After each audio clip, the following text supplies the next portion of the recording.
Good evening, ladies and gentlemen. Welcome to this regular session meeting of the Leawood governing body on Monday, May the 18th, 2026.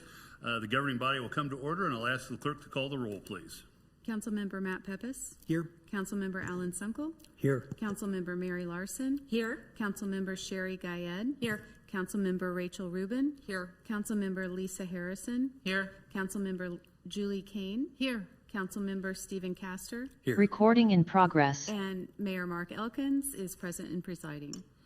Thank you. I find that the entirety of the governing body is present in person and participating this evening, so a quorum is present, and we can move forward with the business of the evening.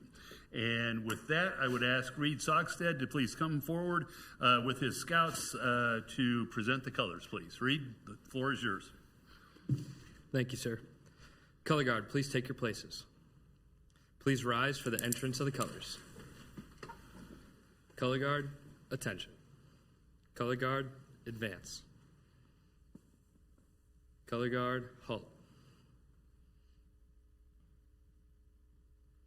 Color guard, about face. Color guard, post the colors. Scout salute. Please join me in the Pledge of Allegiance. I pledge allegiance to the flag of the United States of America and to the republic for which it stands, one nation under God, indivisible, with liberty and justice for all. 2. Color guard, retreat.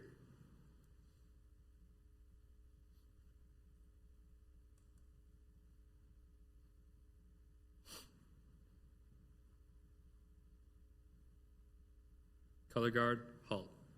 Color guard, dismissed. Thank you, guys. All right, thank you. I think that most, if not all, these scouts are from Troop 449. And with that, I would invite Reed and the color guard to come forward, introduce themselves, tell us a little bit about your troop and where you are in scouting and what you do when you're not scouting. You can use the microphone right there that you did before. My name is Reed Sogstead. I'm from Troop 218. I'm currently at KU studying business management, pursuing sales. I'm a adult leader in our troop. I help out a lot with our younger leaders and what their role is and how they can be a better role in the troop. Thanks, Reed. My name is Riley Sogstead. I got my Eagle Scout through Troop 449 and am now an adult volunteer with Troop 218. I just graduated high school this weekend and will be attending K-State in the fall. Congratulations. Thank you, sir. Yes, sir. My name is Joseph, and I'm an adult volunteer for Troop 218, and I am going to be an industrial engineer going into my junior year at K-State. Great. Welcome. Thank you. My name is Owen Walsh. I am an Eagle Scout in Troop 218, and I'm currently at K-State studying mechanical engineering. Thank you. You all did a great job this evening. I was obviously clearly hallucinating when I thought that you were all from Troop 449, but at least you all are from the same troop. The other thing is it's really great for us to see this because just at our last meeting, the color guard was a color guard of Cub Scouts and Weeblos. And you all are the end result, end product of many years of hard work for yourselves, for your parents, and for the adult leaders in your organization, of which I count myself as one. And it's just great for our governing body to see what's at the other end of the rainbow from the end that we see when the cute cubbies come up here. So thank you very much for your presentation tonight. You did a great job.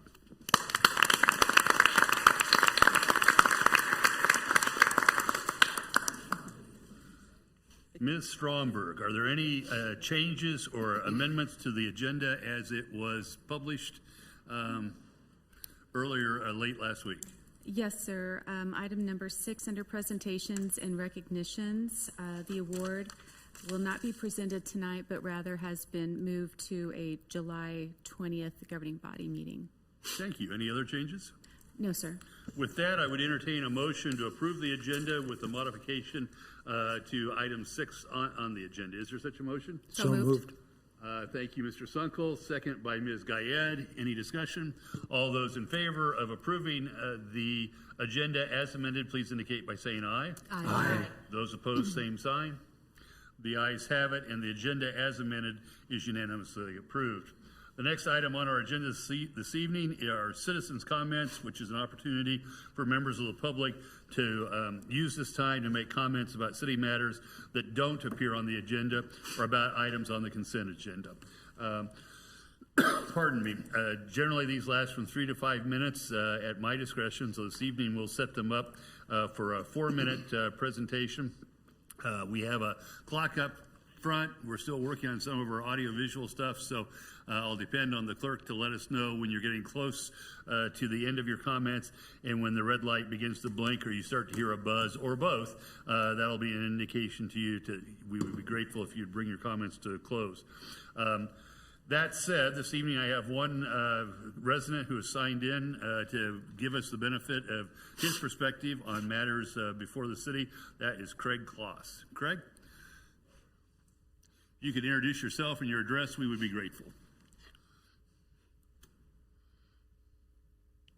Okay. Craig Kloss.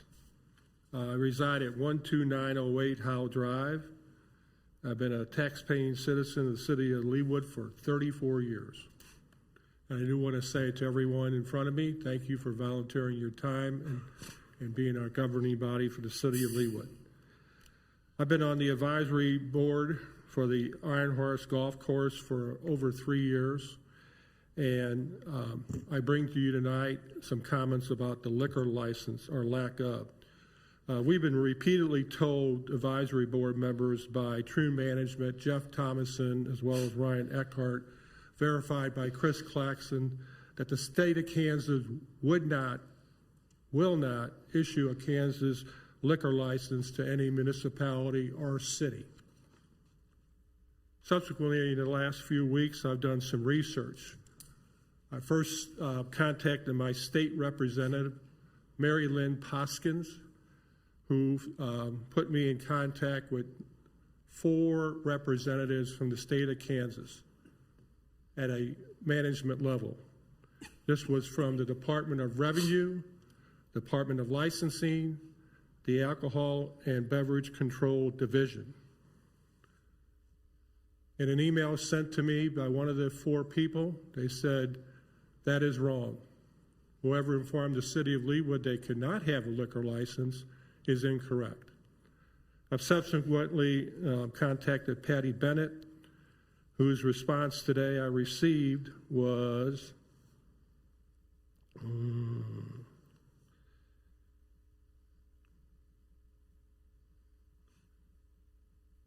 there could be many reasons why cities such as Overland Park and Leawood choose not to directly license and operate drinking establishments. However, any discussions I may have had with the City of Leawood staff or its members, as well as the governing body, would be attorney-client privilege conversations.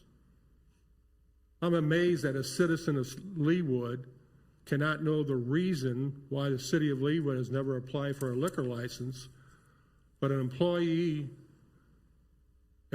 whose salary and benefits are paid by citizens of Leawood knows that, or possibly knows that, as well as the governing body who's elected by the citizens, tax-paying citizens of Leawood.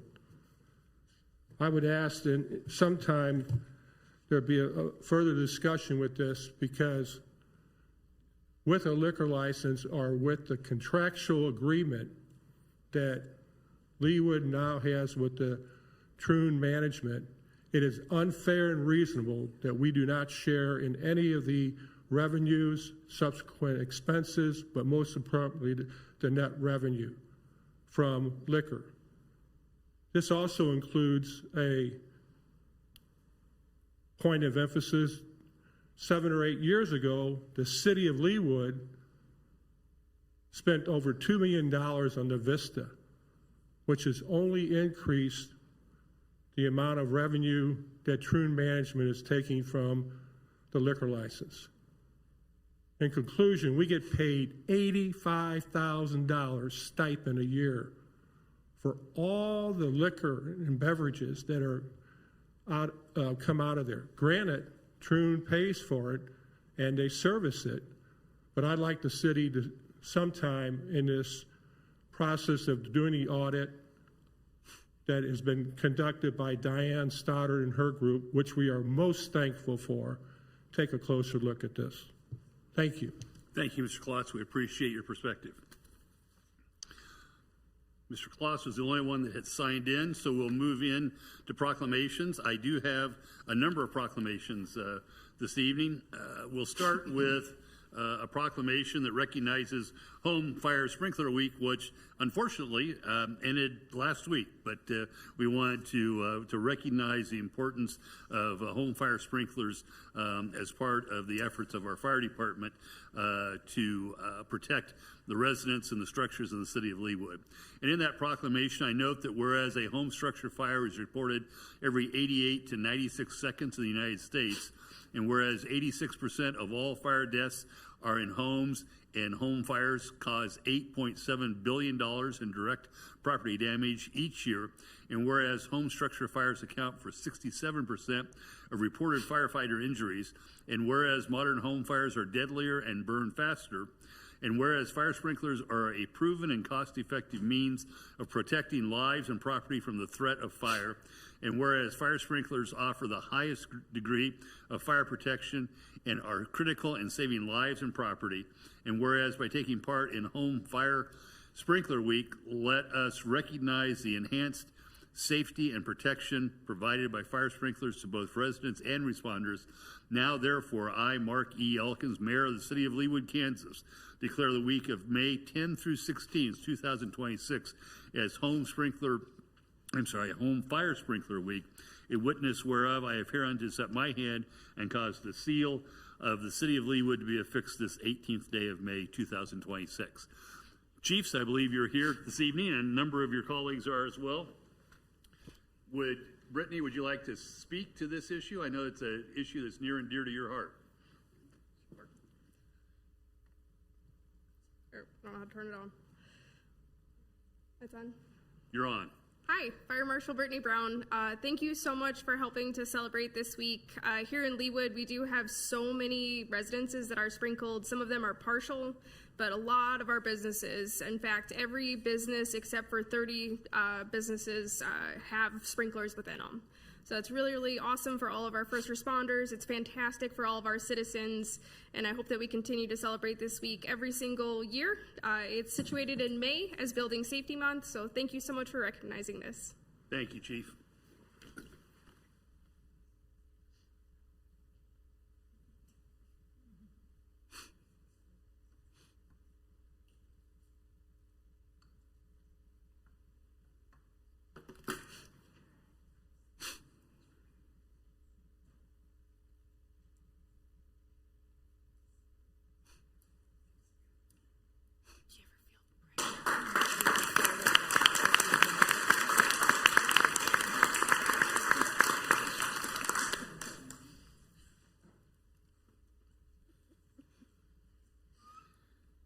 And this certainly seems to be an evening for us to recognize our first responders.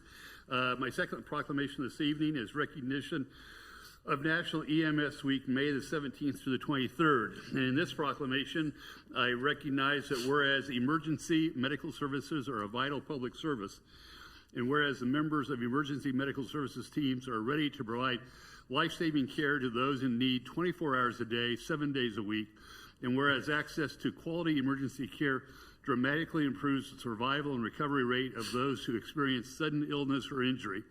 And whereas emergency medical services fill healthcare gaps by providing important out-of-hospital care, including preventative medicine, follow-up care, and access to telemedicine. And whereas the emergency medical services system consists of first responders, emergency medical technicians, paramedics, emergency medical dispatchers, firefighters, police officers, educators, administrators, pre-hospital nurses, emergency physicians, trained members of the public, and other out-of-hospital medical care providers. And whereas the members of emergency medical services teams, whether career or volunteer, engage in thousands of hours of specialized training and continuing education to enhance their life-saving skills. And whereas it is appropriate to recognize the value and the accomplishments of emergency medical services providers by designating the 2026 Emergency Medical Services Week, We Care for Everyone. Now therefore, I, Mark E. Elkins, Mayor of the City of Leawood, Kansas, on behalf of the citizens of Leawood, do hereby proclaim May 17 through 23, 2026 as Emergency Medical Services Week, and I encourage the community of Leawood to observe this week in honor of the EMS profession and the essential services it provides. In testimony whereof, I have hereunto set my hand and cause the seal of the City of Leawood to be affixed this 18th day of May, 2026. Hello, Aaron. Hello. Would you like to tell us a little bit more about your team? Well, they just, they go out there and they run calls day in and day out. So they do great things for the city and anybody that comes through this. So we thank you all for supporting this week. Well, and we're very grateful. We recognize that at least close to a majority of the calls that our fire department respond to are emergency medical calls. And we appreciate the fact that there are EMS folks on every piece of apparatus that responds to a call. And you and the entire department have a remarkable record of saving people's lives, and we're very grateful for it. Thank you.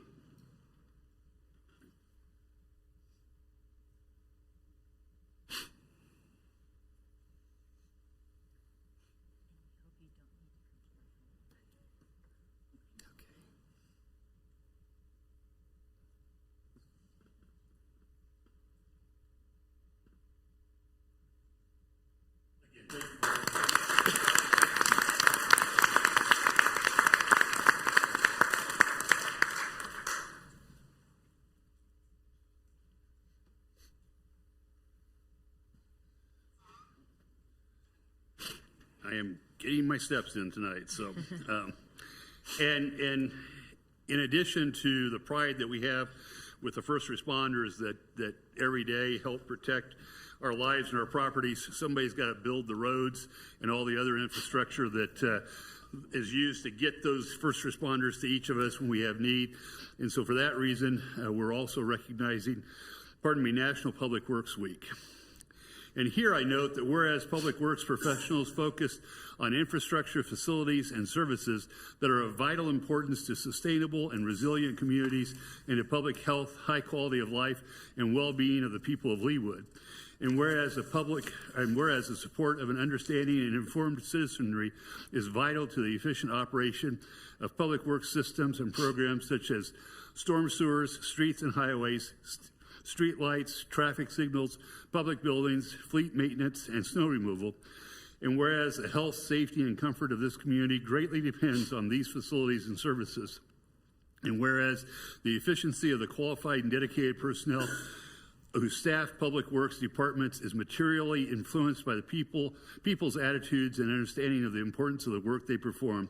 And whereas this year's theme, Rooted in Service, Powered by Community, marks the 66th annual National Public Works Week, sponsored by the American Public Works Association. Now, therefore, I, Mark E. Elkins, Mayor of the City of Leawood, Kansas, on behalf of the citizens of Leawood, do hereby proclaim May 17 through 23, 2026 as National Public Works Week in the City of Leawood, and hereby I call upon all citizens to pay tribute and recognize the contributions which public works professionals make every day to protect our health, safety, and comfort and quality of life. In witness whereof, I have hereunto set my hand and caused the seal of the City of Leawood, we haven't succeeded yet, the city of Leawood, to be affixed this 18th day of May, 2026.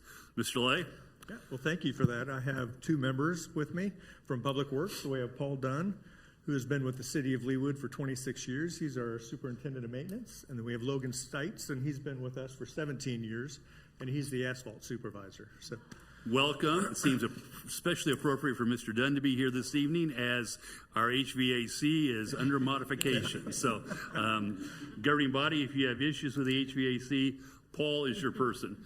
No, in all seriousness, we haven't gotten the final results yet, and so I'm jumping the gun a little bit here. But in the preliminary results that we've heard from the Citizen Satisfaction Survey, it's become clear to me that the the activities of the Public Service Department, particularly with streets, but through all of our infrastructure, is one of the number one things that our residents are concerned about. So it seems entirely appropriate this evening that we recognize the three of you as well as the entire department that you represent.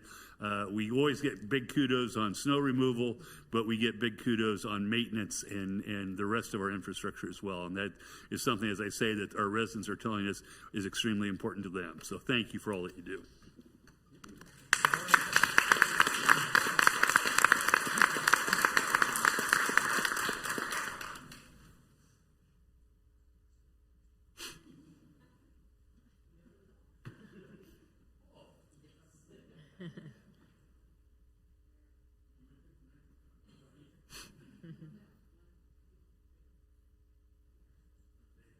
No, I'm cold.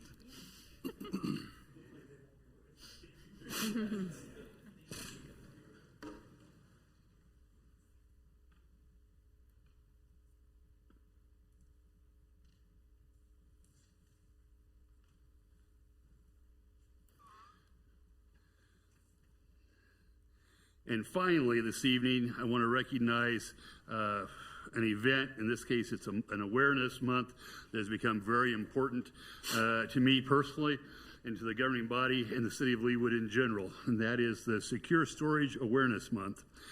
This is a proclamation that notes that whereas the safety of residents, including children, teens, adults, and seniors, is a fundamental priority of the city of Leawood, and whereas unauthorized access to firearms contributes to preventable injuries, deaths, and tragedies, including accidental shootings and suicides, and whereas research indicates that secure storage of firearms, defined as keeping firearms unloaded, locked, and separate from ammunition, significantly reduces the risk of suicide and unintentional injury, and whereas securing firearms is a voluntary and responsible practice that respects the rights of lawful gun owners while prioritizing the safety of children, families, and the community. And whereas increased public awareness of secure storage practices has been shown to improve safety outcomes, reduce emergency response burden on public services, and save lives. And whereas the city of Leawood recognizes the importance of partnerships among healthcare providers, schools, veterans organizations, public safety agencies, and community groups to provide secure storage information and resources to residents. Now, therefore, I, Mark E. Elkins, Mayor of the City of Leawood, Kansas, do hereby proclaim the month of June 2026 as Secure Storage Awareness Month, and encourages all citizens to store firearms locked and unloaded and separate from ammunition. In testimony whereof, I have hereunto set my hand and caused the seal of the city of Leawood to be affixed this 18th day of May 2026. And this seems to be an appropriate, poignant time given the events of earlier today on the West Coast. I think that here this evening to receive our proclamation is Ms. Carla Oppenheimer. Ms. Oppenheimer, you could introduce yourselves and tell us a little bit about your organization in the orange shirts that we all up here recognize so well. Thank you very much, Mayor and City Council. So appreciate the proclamation. I am a proud member of Grandparents for Gun Safety, and we have some of our members here in support as well. This year, we are going around to all the cities we can in Missouri and Kansas to get this proclamation signed. And so far, we're up to 12. I will say that Leawood was the very first city to jump on the bandwagon and say, we will absolutely sign this, and when can you come? And so we are so appreciative and excited. This, for us, is an exceptionally important issue as well. And we cannot thank you enough for making June Safe Storage Month. And I think we've made arrangements with Ms. Brittenstein that reaching will be orange at some time in the very near future, if it's not already. So, again, we appreciate the cause that you all stand for. Yeah, bring your whole group up.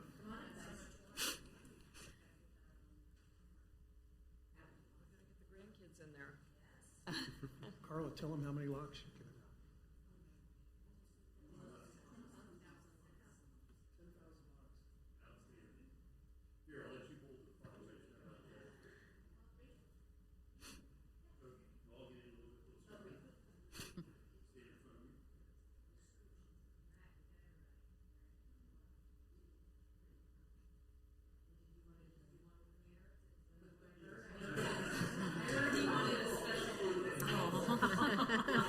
Really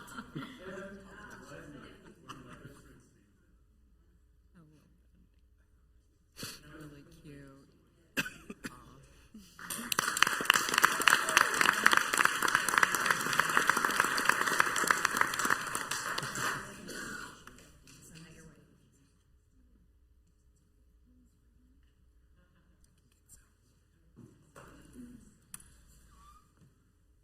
Again, we're very grateful to you all for your efforts on this very significant issue of the safe storage of firearms.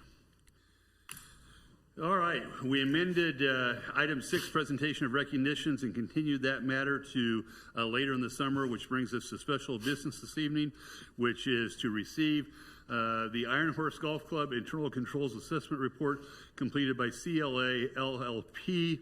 Ms. Stoddard, do you wish to be heard on this item? I do. Thank you, Mayor, and good evening to members of the City Council. Over the past couple of years, there have been several residents that have brought up various questions regarding the city's golf operation. In response, we believe that it was in the best interest of the city to conduct a risk assessment of the golf operation, specifically looking at internal controls in the operation of the golf club, pro shop, and food and beverage operation as outlined in the statement of work that's included in your packet this evening. This is not a financial audit. That is prepared annually by a separate auditor and conducted under the overall umbrella of the city audit, part of the annual comprehensive financial report. Our most recent financial audit was for the 2024 calendar year. The 2025 audit is currently being conducted and will be presented to the governing body later this summer.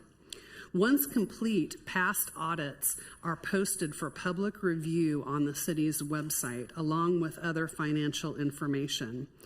I want to say clearly, no financial audit in recent history has identified any concerns with the golf operation. Additionally, the governing body has been responsive by creating a golf fund and a golf capital fund, which you created for the 2026 budget year. So this is the first year. The impetus for creation of that fund was to provide greater transparency to the public in the golf operation, as well as understand the direct revenues and expenses related to the golf operation, as well as isolating the capital expenses. That is exactly what that operation did, and I commend the governing body for your work in establishing both of those funds. City administration is pleased with the results of the risk assessment that you have before you this evening and that you'll be hearing about. That risk assessment report indicated strong compliance with internal controls and procedures. There were several minor areas that were identified for improvement, and we will certainly implement those. However, you will hear that there were no major areas of concern. So I want to stress that.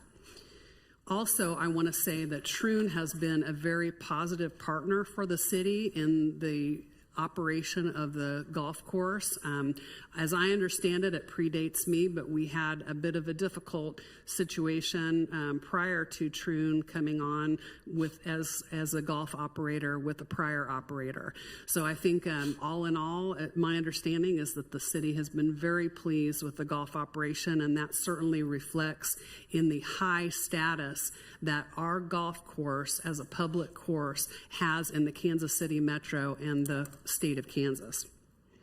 As I have previously mentioned, I see this golf risk assessment as an initial step, and it is now complete, and that we have received support from Troon, the golf course contractor, to visit with them about restating the agreement. As you know from looking in your packet, the agreement, it consists of the original 2009 agreement and 5 separate amendments. Makes it a little difficult to read the agreement in its entirety and fully grasp all the provisions. So we're planning to restate that agreement. That will make it easier for everyone to understand and easier to access and comprehend for the public as well. And they've also agreed to visit with us about several key provisions in the agreement, which we plan to visit with them about. I did not want to start that discussion until this audit was completed. Our plan will be then to report back to the governing body about these discussions with Troon later this fall and present to you a recommended updated agreement. And I should note that the current term of the agreement is through the end of 2028.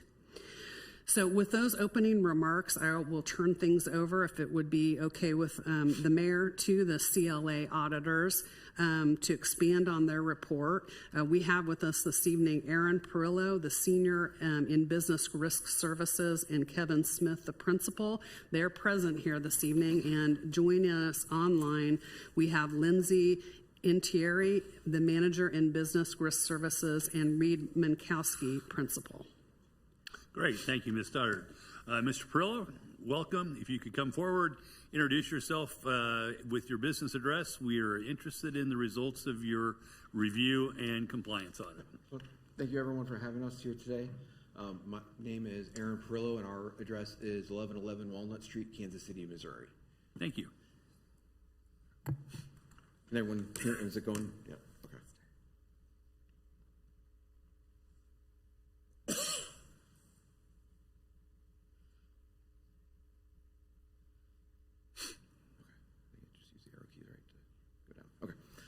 And again, I want to thank everyone for having us here, and I also want to thank Diane, her team, everyone within the finance office was very receptive to us while we were out here visiting, talking with people, having discussions, and as we walked through our assessment, the procedures that we did, her team was very involved and very responsive to what we need.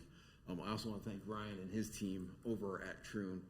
We met with them and a lot of the senior management over at Troon, and they were all very responsive and eager and happy to talk with us and help walk through the process to make sure that we understood how everything was working. Thank you, Mr. Perillo. Welcome. So I'll skip the standard disclaimer slide that we have in here. But our agenda, we really just want to talk through kind of the background and the scope of our internal controls assessment, kind of a little bit on the operational overview of the key items that we want to hit on while we talked here. I know you all received the full report last week to take a look through, so we just want to kind of highlight some of those key items here. A summary of the testing that we did and the results of that testing, and then, as Diane mentioned, some of the opportunities and observations, recommendations that could be implemented going forward.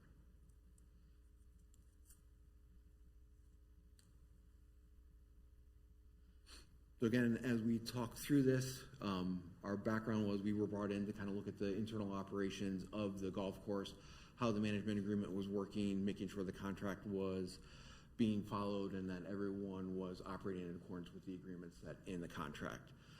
In order to do that, we talked through with key management, with the finance department, and with Troon. We had interviews with everybody. We walked through how their internal controls were working, what their position in the process was, seeing if there was any segregation of duties issues, and where all the controls lied. We also looked at the contract and the many addendums that were involved in the language that was included in there. At the end, we'll talk through some of those as we found some things in there that we'll have some opportunities for. Additionally, if there were any gaps or improvements, which we put in our report to address.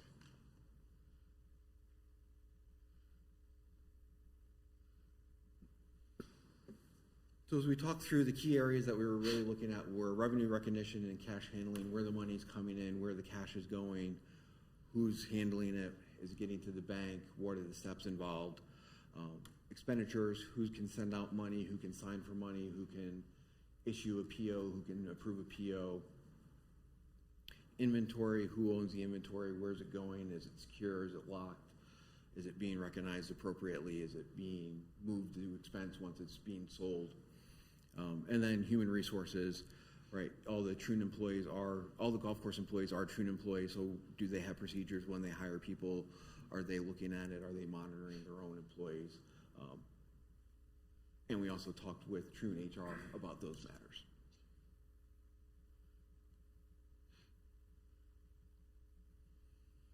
So as we talk through the pro shop revenue and the revenue overall there, we have pro shop, we have food and beverage, we have the alcohol revenue that we looked at, money's coming through cash, credit cards, what credit cards are going to the bank, what credit cards are going to the city's accounts, what accounts are going to, or what funds are going to Troon accounts and then being passed through to the city, how that all works, tying out bank statements and testing, making sure that all the funds deposited into Troon's accounts are coming over to the city that were city-owned funds, and all that coming through.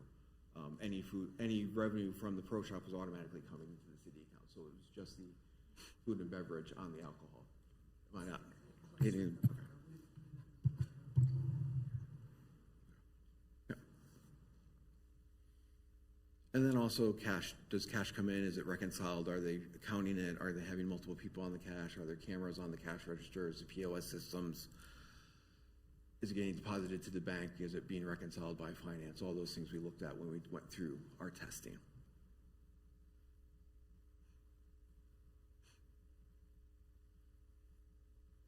So on expenditures, we were looking at who's initiating the process to issue a PO, who's approving the POs, are they following the right thresholds, are they following city policy? As we'll talk about a little bit later, the policy that Troon is following is the one that's included in their management agreement, which is the old policy, but the one in their contract. So as we talk through the opportunities later, we'll bring that up as one of the key things to work in, to reference policies instead of just a specific policy or thresholds within a contract. Things to note, Troon doesn't have check signing ability, so they can't issue their own payments. Everything is coming through the city. Everything is being approved by the appropriate people. All the P card usage is governed by the city, so all those charges are also coming through the city as well. They don't have their own cards and buying their own equipment and then pushing it through here. Inventory, all the inventory for Pro Shop is city-owned inventory. All the POs purchases go through here. All the inventory is held on the city accounts. Alcohol, again, it's owned by Troon because they're managing that through the lease arrangement that you have in the contract. So that money goes into their accounts, and then if there's food attached to it or non-alcoholic, that gets passed back through to the city. Food inventory is also tracked, ordered by Troon, tracked through the city through the use of your systems being placed and then being paid by the city. And then all that activity is being reconciled on the city side as well.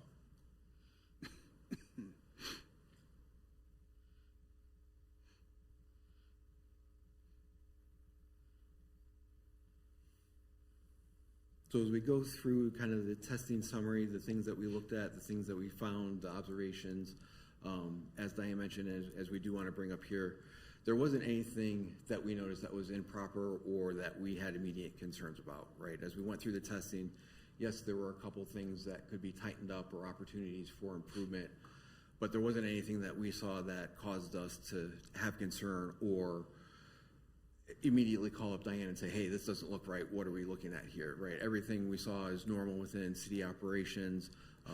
Everything was supported. And then we had some opportunities to kind of enhance documentation and bring a little bit more clarity to some of the transactions. And then as we look in here, so for our testing period, by the dates that we were doing the report, we looked at transactions that happened between January 1st, 2024 and October 31st, 2025. So everything that kind of spanned those two fiscal years.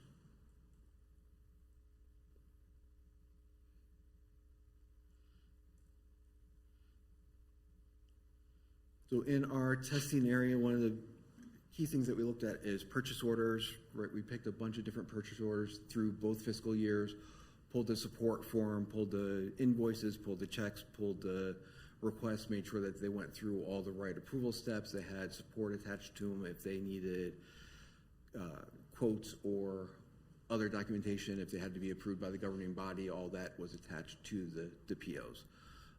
We do have a notation in here that we do have some opportunities around that, but it was more about additional support and clarity around the purchase orders than not having approval to buy anything.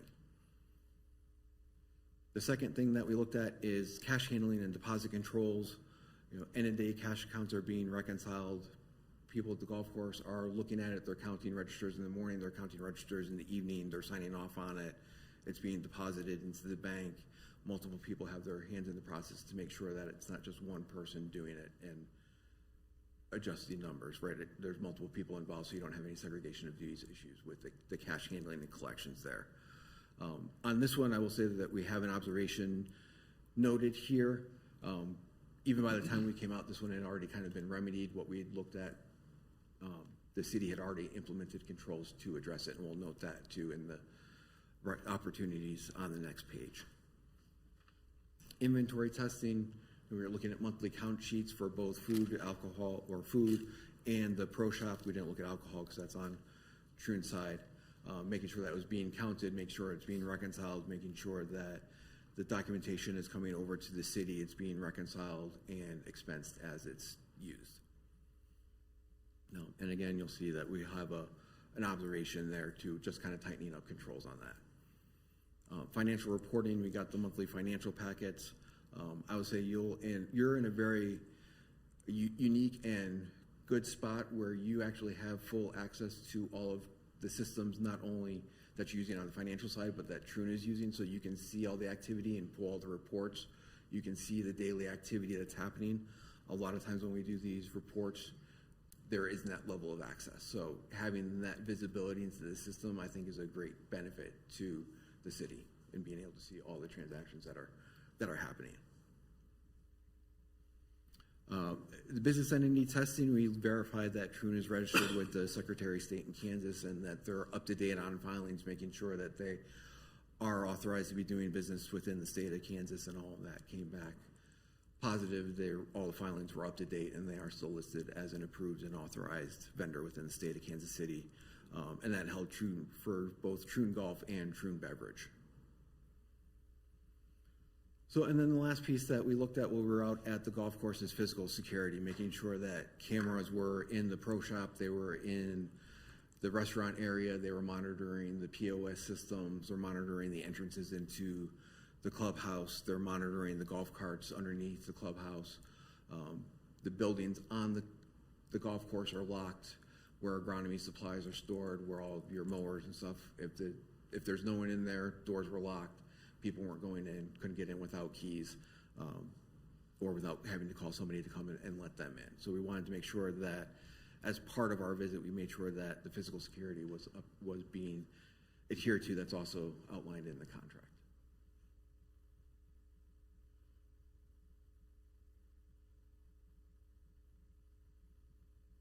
So again, and I know we highlighted here again too,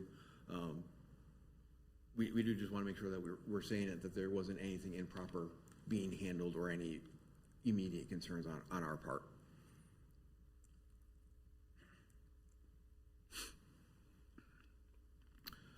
So for the first opportunity here, we have purchasing. And really what it came down to here is that within the pro shop operations, there are certain vendors that you can use that are either preferred vendors or sole source vendors, right? You can only buy Titleist from Titleist, right? So you can only get their equipment from them. But having documentation behind that, attaching sole source vendors, this is why we're using them, right? Just to have that extra layer of support behind the purchase. We don't know that that's why it's happening, but just documenting it, having sole source, if it's a preferred vendor, where you have all of your mowers by one vendor because that's what makes sense for the golf course, that's what you're authorized to repair on site, that's what you use, that's what you're familiar with, documenting that as part of the purchasing process so that it's clear that's why you're using them, and it's not, it could be a cost issue, but it could also be that it's saving you money in the long run by having a fleet of the same equipment instead of various pieces by different places. So here, really the recommendation is just adding an additional form or coming up with some of those exceptions that allow you to buy when it makes sense for the city, right? Having a sole source form, having a preferred vendor form, or having an exception form that just documents why we need to go with a certain vendor over another vendor and what the reasoning behind it is. The second one here is on the bank reconciliations. The bank reconciliations that we looked at, we could see that they were prepared, they reconciled, they had bank statements attached, but they didn't include prepare or review or sign off on them. That is something that the city had already reconciled and started doing on the months after that we looked at, but during the period. We didn't see those on there, and we talked about it while we were here, and they'd already started doing that. We saw the ones that they were doing it with the cover sheet saying who was preparing and who was reviewing those reconciliations.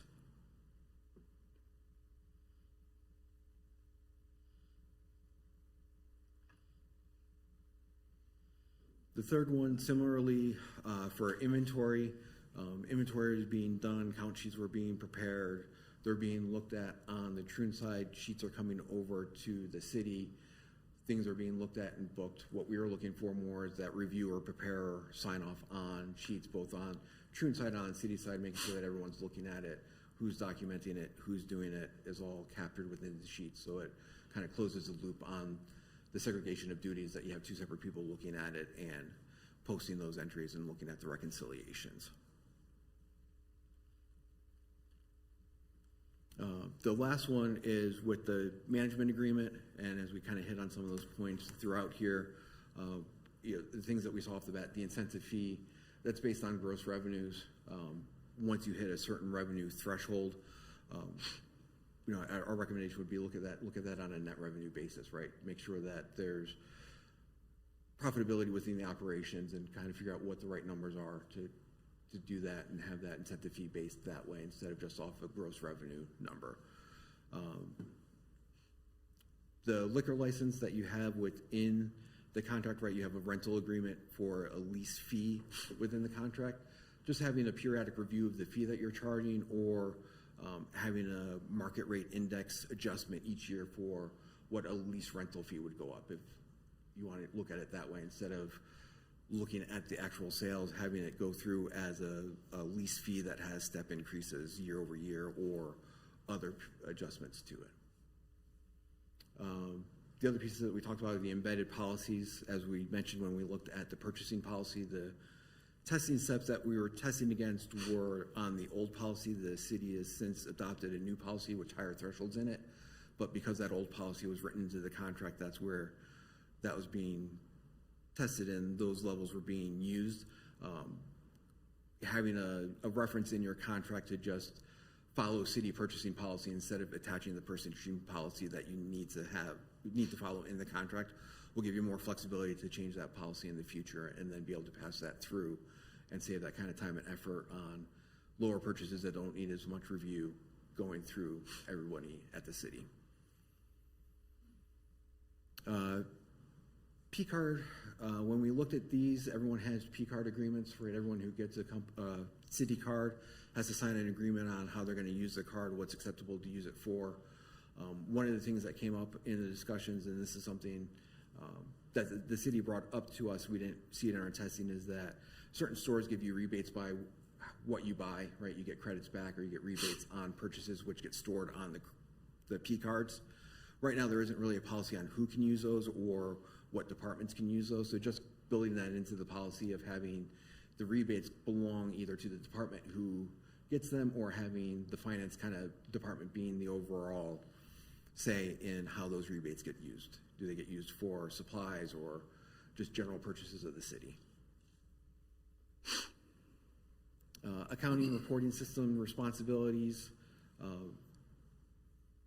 When we looked at a lot of the documentation and we looked at the support that Troon had, Troon on their side had more support than we initially thought. When we talked with them, they were able to pull up more inventory sheets than we were seeing coming over the city, but not a lot of those things are documented within the policy. So just kind of documenting what you're looking for, what you want to see, having them fully outlined within them for their monthly reporting or daily reporting, we'll just kind of tighten up where those pieces are, right? So I think when we got over there, we saw a lot more documentation than we were initially thinking we would, and it was all to our benefit and to the city's benefit. The procurement we kind of talked about already. Also, there's technology language within your contract that references systems that are no longer in use by the city. So again, just having generic, using the city system, not outlining a system that's no longer in use and can't be used by the city. And then the other thing is just retention requirements. How long do you want to keep those reconciliations? How long do you need Troon to keep their support on their side? Right now, those aren't really defined, so having that in the schedule or in the contract would help make sure that everyone has those records and they're available if you need them.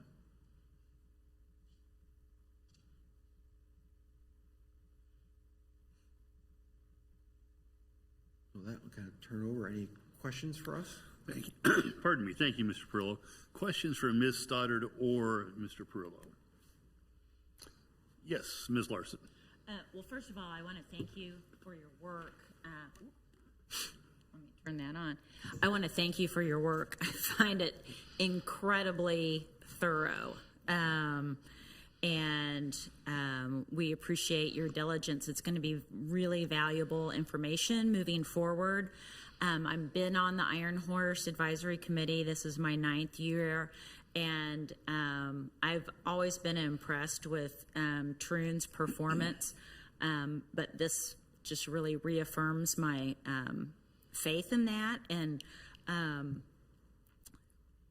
the points that you've made are excellent, and I think that our staff's going to be able to use those as we move forward and restate the agreement. And I'm very pleased that Troon was a good partner in working with you to provide you all the information that you needed. Thank you. Thank you, Ms. Larson. Ms. Kane. Yes, thank you. I've been sitting here 18 years, but I've never been on the golf course committee, nor do you want me on the golf course committee. It is not my expertise by far.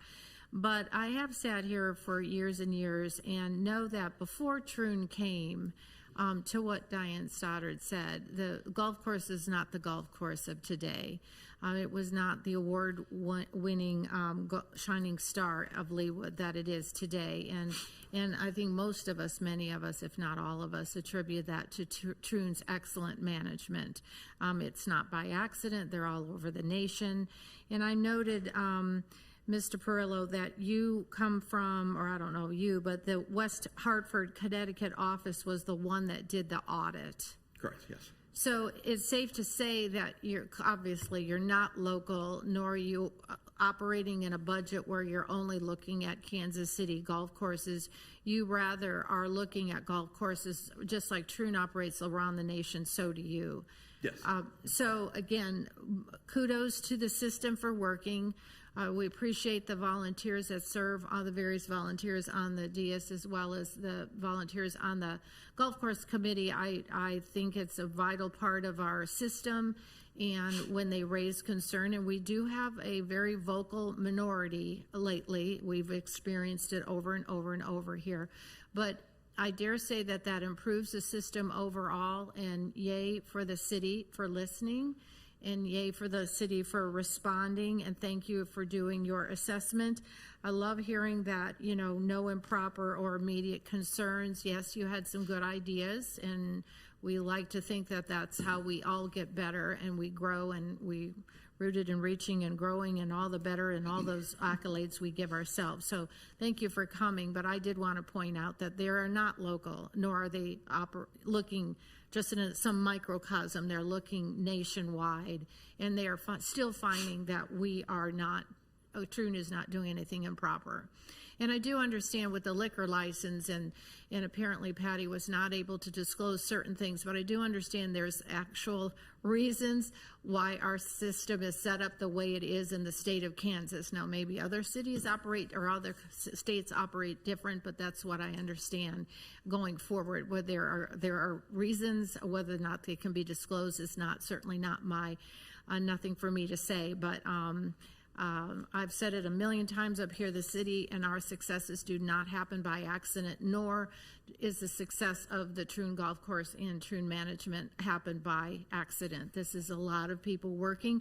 We have more transparency, he said, more transparency than most operating systems have, with everything financially coming through the city. So I hope this will quiet down some of the fears and the heartburn that some folks have on that committee. I hope going forward that this gives them great peace to know that a nationwide search gave us these results. Thank you for your time. Thank you. Thank you, Ms. Kane. Other questions or comments from Ms. Stoddard or Mr. Perillo? I'll go with Mr. Peppas. So I was really excited to read this report, because really what it told me, being, again, one of the newer members up here, but what it told me is that Troon is very efficient at management. which I'm not really surprised about that. You know, as an avid golfer myself, I've played a lot of other Troon courses around the country, and they are the gold standard. So, you know, seeing this report and seeing how there's not much from an improvement perspective, there were certainly some areas that could be improved upon, but from an overall perspective, it seems like that they are doing a very, very efficient job at managing the golf course. And as someone, again, who grew up in this area, who has been playing Ironhorse, that's where I learned to play golf 30 years ago. When it opened in 95 or 96, whatever it was, to Ms. Kane's point, it was not what it is today. So, again, just to kind of speak to the job that they've been doing, I can't honestly picture anybody else managing that golf course. Thank you, Mr. Peppis. Mr. Castor, Dr. Castor. Again, I would also, I feel very reassured that we've had a financial audit of the golf course, now an operations audit, and don't find anything of concern. It makes me feel reassured. The only thing I would add is that if there's some way, again, 2028 is a long time to revise the contract. If there's some way that the city is able to have conversations and maybe make some of these changes to the contract before 2028 so that we can implement some of your recommendations before then, I would be supportive of that. Thank you, Dr. Castor. Other questions or comments? I would just join with Dr. Castor there. I think that this audit, or this compliance audit, as I put it, does provide us with comfort that Troon, and I frankly had no concerns otherwise, but this validates the lack of concern that I had that Troon is performing in accordance with the contract. I think the question becomes really one now of the economics of that contract, and as we look forward to renegotiation and restatement of that contract, whether there are areas, particularly with respect to the incentive compensation, as well as the way that alcohol revenues are handled, that we should be the subject, perhaps, of additional negotiation going forward. But to me, there's a difference between a question as to whether our contract partner and our partner of many years, who has done a great deal to bring this golf course to the good standard that it is today, is operating under consistent with the provisions of the contract. That's a far different story than a question about how the economics of that contract work out. And as we move forward to the next stage of this process, that will be a good area, for a fertile area for additional negotiation and consideration. So any other questions or comments? If not, I would entertain a motion to accept the Ironhorse Golf Club Internal Controls Assessment Report completed by CLA LLP. Is there such a motion to be had? So moved. Thank you, Ms. Larson. Second. Thank you, Dr. Castor. Any other discussion? If not, Mr. Perillo, we appreciate your having been here and the work that you and your team did. I'd ask that those in favor of accepting the Ironhorse Golf Club Internal Controls Assessment Report, please indicate by saying aye. Aye. Those opposed, same sign. The ayes have it, and the Ironhorse Golf Club Internal Controls Assessment Report is unanimously accepted by the governing body. And again, Mr. Perillo, thank you to you and your team. Ms. Stoddard, Mr. Eckroat, and the Parks and Recreation Department, thank you for your cooperation in working through so smoothly with our auditors as we came to this conclusion. So thank you very much for being here, sir. Thank you, and we appreciate the opportunity to work with you on this. It was a great project for us, too. Thank you. Thank you again.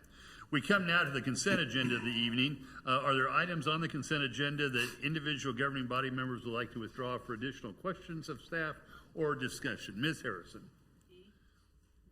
E as in Elkins. Thank you. Dr. Castor? C as in Charlie. C as in Charlie. Any others?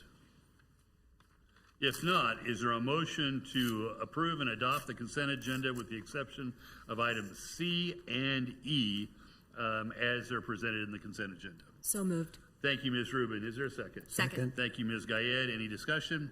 If not, all those in favor of approving and adopting the items in the consent agenda with the exception of items C and E, please indicate by saying aye. Aye. Those opposed, same sign.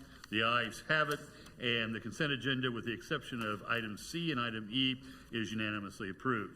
Item C, which is Dr. Kester, is a resolution approving and authorizing the mayor to execute an agreement between the city and the Kansas Speedway Corporation for police emergency vehicle operator training. Dr. Kester. Yes, I just wanted to take a minute to publicly thank the Kansas Speedway Corporation. I mean, for them not only to allow our police team to use their facility for training, but to not charge us for it. I think that's just an amazing community service that they're providing for us. And again, would just encourage the rest of our department chairs, who have training needs for their departments to maybe seek out other local community resources that might be able to provide those services for our city. So thank you. Thank you, Dr. Castor. Other questions for the chief or comments with respect to this relationship that we're entering into with the Kansas Speedway Corporation? Move to approve. Thank you, Dr. Castor. Is there a second? Thank you, Mr. Peppas. Any other discussion? If not, all those in favor of adopting the resolution approving and authorizing me to execute an agreement between the city and the Kansas Speedway Corporation for police emergency vehicle operator training, please indicate by saying aye. Aye. Those opposed, same sign. The ayes have it, and the resolution referenced in item C is unanimously adopted. We come now to item E, which is a resolution approving and authorizing the mayor to execute supplemental agreement number 2 to the professional services between the City and BBN Architects, Inc., dated May 5, 2025, in an amount not to exceed $12,680 for additional services related to the master plan work for the 96th and Lee site. Ms. Harrison? Thank you. I just feel like it is important to point out that we have been collecting data and we have been paying for plans and information about this site for the more than 10 years that I've been on the council. And I say I would like to not know what the grand total is, but we don't actually have a plan yet to pay for what we dream of doing here. And so I hope that this might be the end of us having to pay large figures to get more and more ideas about what we can and might do here. These drawings that we got, which I thought were great, they're not final architectural drawings. They are renderings on a very one-dimensional level, if you will. And so I know that when we do really want to actually take down walls, there will be more fees for more designs. But that'll obviously be written into a project. But I hope that we have now appeased all of the residents who have asked for more meetings, and the Planning Commission who asked us to go back and have more meetings, because I feel like it's adding up quite a little bit to get to where we are. It'll be great when we're done. It'll be great when we're done. But the bills, they keep coming in for something that we don't have a plan yet for when it's going to be built and how we're going to pay for it. So I just wanted to make that statement and bring that thought to life before we close the chapter on this particular planning stage. Thank you, Ms. Harrison. With nothing else, move to approve. Thank you, Ms. Harrison. Is there a second? Second. Thank you, Mr. Sunkel. Additional discussion with respect to the proposed contract supplement for BBN Architects relating to the property at 96th and Lee. If not, all those in favor of adopting the resolution, please indicate by saying aye. Aye. Those opposed, same sign. The ayes have it, and the resolution is unanimously adopted. We come now to my report, and as many of you know, I was away for most of the week last week in Dallas, Texas, attending the National Scouting America National Annual Meeting in Dallas, and I appreciate the opportunity to have left the city for that time, although I had my city phone with me all the time I was there and was constantly looking at it, but perhaps was not as responsive to some of our residents as I would ordinarily be. But I appreciate that opportunity. There are many significant things that happened while I was gone, but the two that come to mind that I wanted to note for tonight's record is that we had two very important graduations last week while I was away. I was sorry that I could not attend either one of them, but we had the graduation for our spring group who attended the Leawood Police Department's Citizens Academy. I know, having participated in that activity myself, that they found that those who participated found that to be extremely enlightening, and thanks to the chief and to his staff for their ongoing public outreach in that way. I've never heard a single participant complain that they thought that it was in any way, shape, or form a waste of their time, and we appreciate the time that you and your staff put into it, Chief. So thank you for that. The other major graduation that happened this weekend, in addition to all the high school graduations, and my congratulations to all of our Leawood students who are matriculating through their graduation here in the next last week and in the next couple of weeks, is that we had the graduation of, I believe it's the third cohort, Beth, of the Leadership Leawood program, and they celebrated their celebration.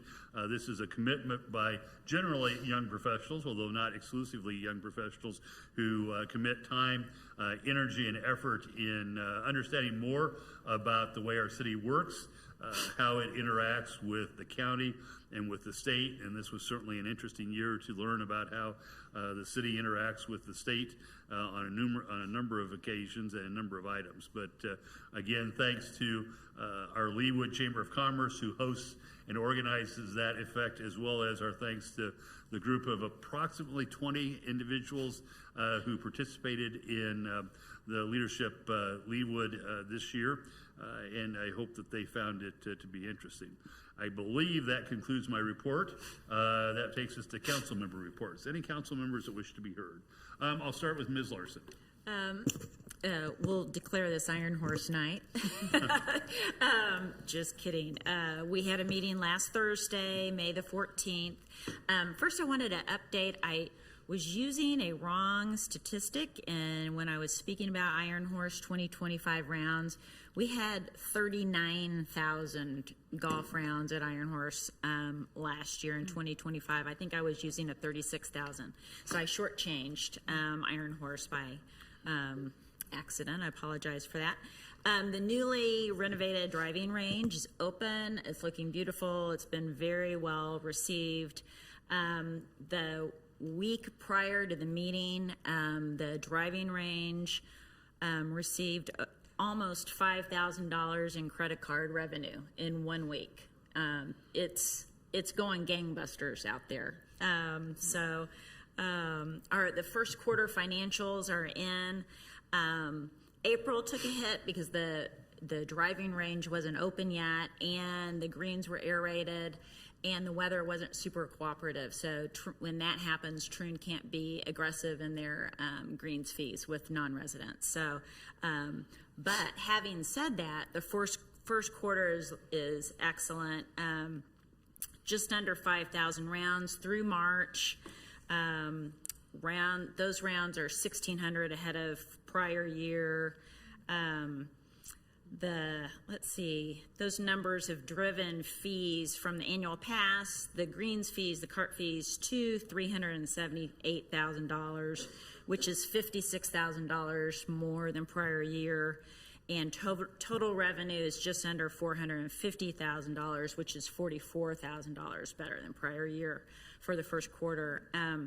Marketing and operations, they have 52 contracted golf tournaments, and they have over 40 non-golf events scheduled for and booked for Vista 154. I could put you all to sleep with James Kennedy, the Green Superintendent Agronomy report, but I just want to say he's doing a really, really great job out there using the budget that he has to make Ironhorse a top 5 Golf Digest course. And last but not least, General Manager Ryan Eckroat reported they had 0 turnover in skilled positions last year at Ironhorse, which is significant for the stability of the operations and their staff. So any questions? You're probably tired of hearing about golf tonight. Questions for Ms. Larson? If not, thank you, Mary. Appreciate that detailed report. It's very interesting and useful to us all as we continue to monitor the work at Ironhorse. I believe that Mr. Sunkel, you had your hand up. I do, and thank you, Mr. Mayor.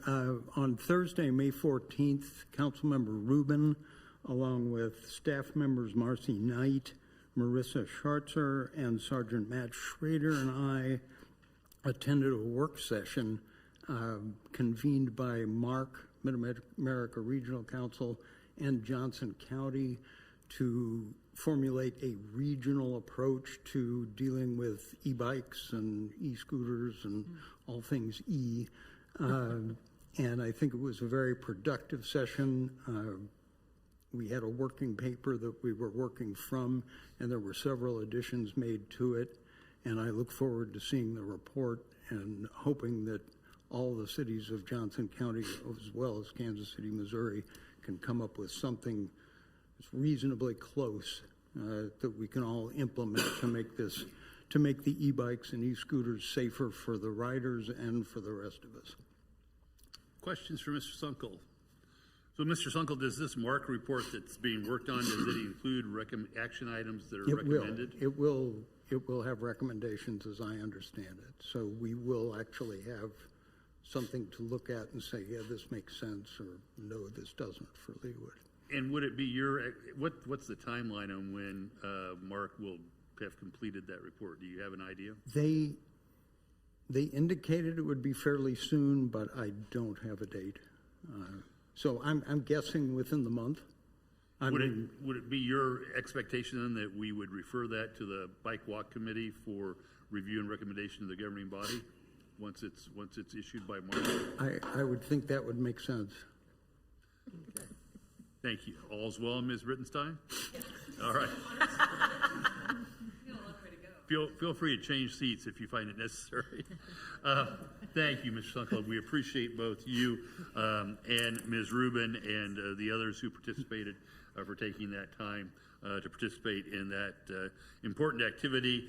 MARC is a huge resource in my mind to the metropolitan area, and I'm glad that they're helping develop a coordinated and somewhat unified approach to this issue, which has really been a great concern to us.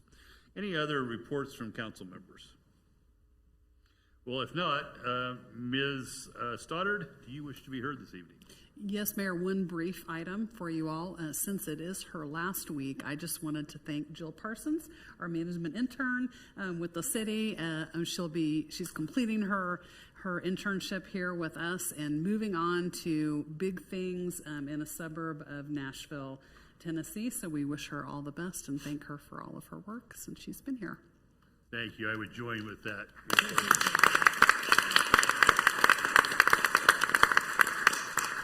You've been a great credit to the MPA program at KU, and we hope that your successors will be just as bright and as energetic as you've been. So thank you for all you've contributed while you've been here. We come now to item 12, which is committee recommendations, and with that, I would call first Planning Commission case 44-2026, which is a resolution approving a final development plan for Hallbrook North Headquarters 1 and Retreat, located north of College Boulevard and west of State Line Road. Ms. Hurley, do you wish to be heard? I do. Thank you, Mayor. Council members, as you said, this is a request for a final development plan for Hallbrook North Headquarter 1 and the Retreat Center. The Planning Commission did hear this at their April 28th meeting and voted 8-0 to recommend approval. This plan includes the first headquarter building, which is a 12-story office tower, with approximately 455,000 square feet of floor space. It also includes the 6,000 square foot retreat center that will be on the same parcel as the tower. There are included 6 levels of below-grade structured parking under the office tower. This does also include updated design guidelines that apply to the tower and the retreat center that are submitted. And then, as you'll recall, last month, this body approved the final development plan for the horizontal site improvements at the Hallbrook North site. So this is the first above-ground construction that we're going to see. So we are building upon what we have already done. So just to give you kind of a brief orientation to where this sits in the site, that blue shaded area kind of plopped right in the middle of the Hallbrook North site. They're at the corner, at the northwest corner of College and State Line, just to the east of City Park is where this tower and retreat center will lie. And then site plan, a little bit hard to read from here, but again, the office tower is taking up most of that parcel right there in the middle of the site, and the retreat center is just to the north of it. There's some terracing and really nice landscaping that go along with that. I'm going to let the development team talk a little bit more about all the aspects of that. So just a few renderings of the tower. Those top two are from the east and the west, and then some closer views of the entry to the office tower on the east side there as you come into the site. And then in the top left, that's another view at the base of the tower. And then the other three renderings are of the retreat center, including that terracing as it kind of steps down the hill from the office tower. That retreat center will be used for the employees of Lockton, used by, they'll have a lot of events down there that they can utilize that space for. So with that, I can answer any questions that you might have. And again, the applicants are here as well and do have some presentation to give you on this. Thank you, Ms. Hurley. Questions for Ms. Hurley this evening? If not, Ms. Hurley, you may step back, and I would invite the representatives of Fan Trust. Welcome again. If you could reintroduce yourself and your business address, we would be grateful, sir. Yes, thank you all, and thank you, Julie, for a great presentation. I'm going to take Justin Duff with Van Trust, 4800 Main, Suite 800, KC Mo 64112. I'm going to take just a second and thank this governing body, Mayor and Diane and Julie and Patty and Mr. Lay and staff for meeting Van Trust, the Lockton family and the Lockton companies, the Van Tile family, and all of our team here, as you can see, that are prepared to answer questions.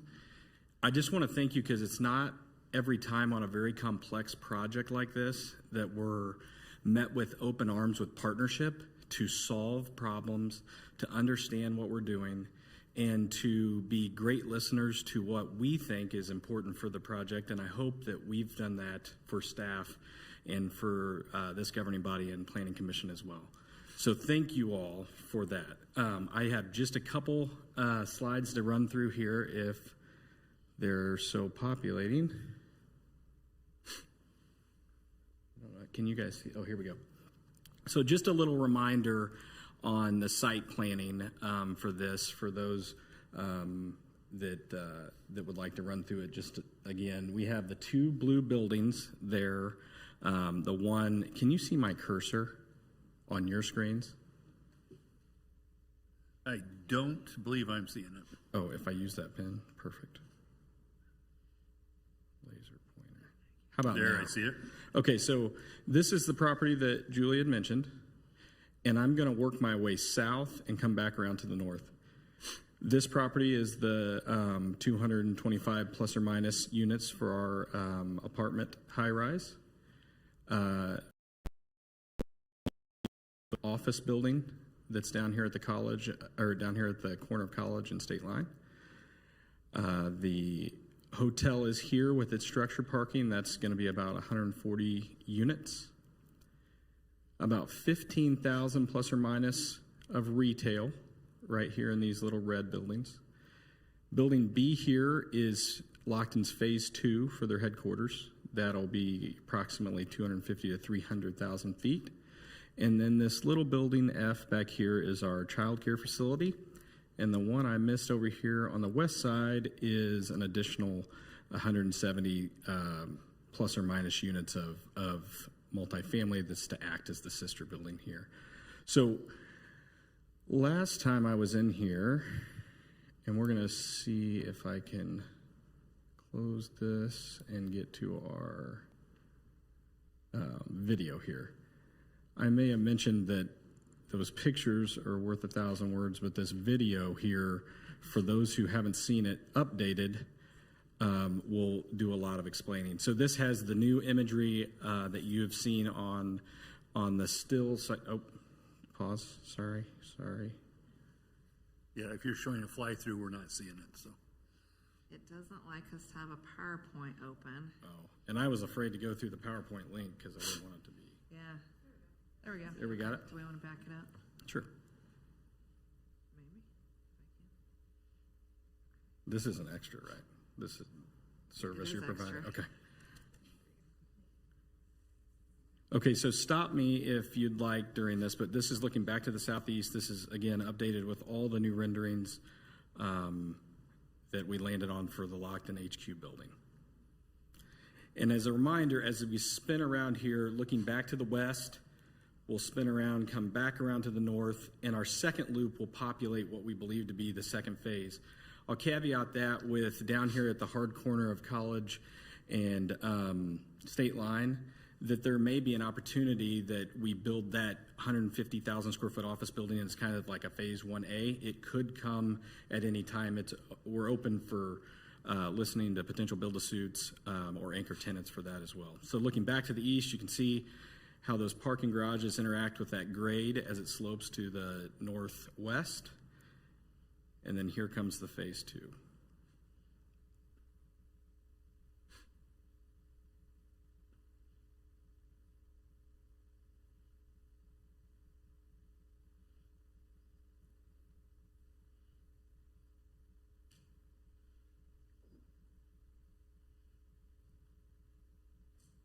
There's an image here at the end that will show how proud that first Lockton building will set on the site. You can really get a sense of how it feels looking from the 435 angle once we get to that, but I'll let this spin around.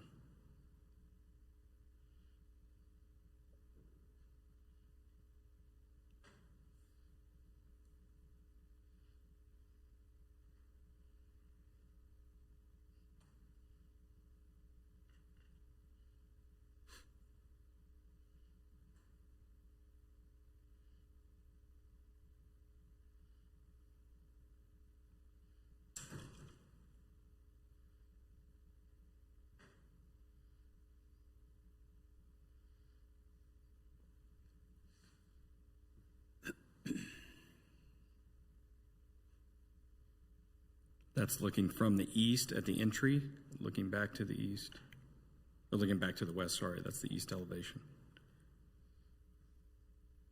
And this is looking from 435 coming around the ramp, looking back to the southeast of the property. So we'll land there as a landing page, but wanted to offer myself, our design and construction professionals, should you have any questions, we stand for questions now. Thank you, Mr. Duff. Questions from Mr. Duff?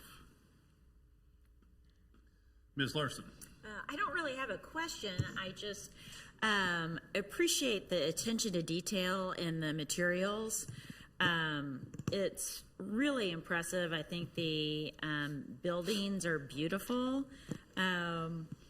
To construct that scale of building, I'm kind of not looking forward to the construction phase, to be honest, but I think you've done a remarkable job, and you provided us with every ounce of information we could ask for. I did ask our Public Works group about the traffic engineering study, and we'll talk more about that in phase 2, so we won't get into that tonight, but I think it looks great. So thank you for the attention to detail, the beautiful buildings, and coming to Leawood.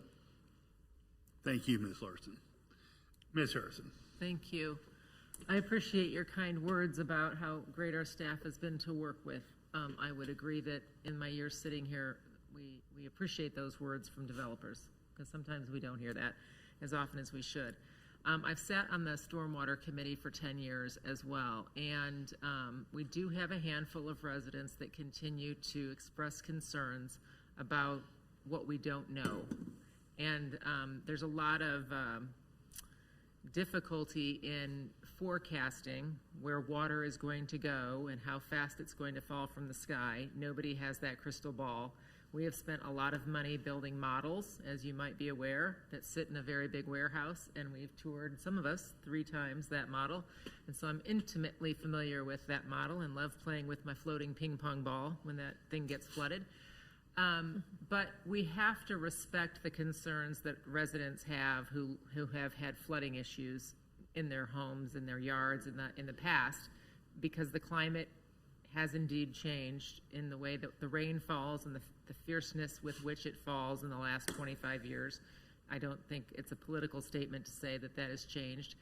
It's changed. We get fewer rain events and they're more serious.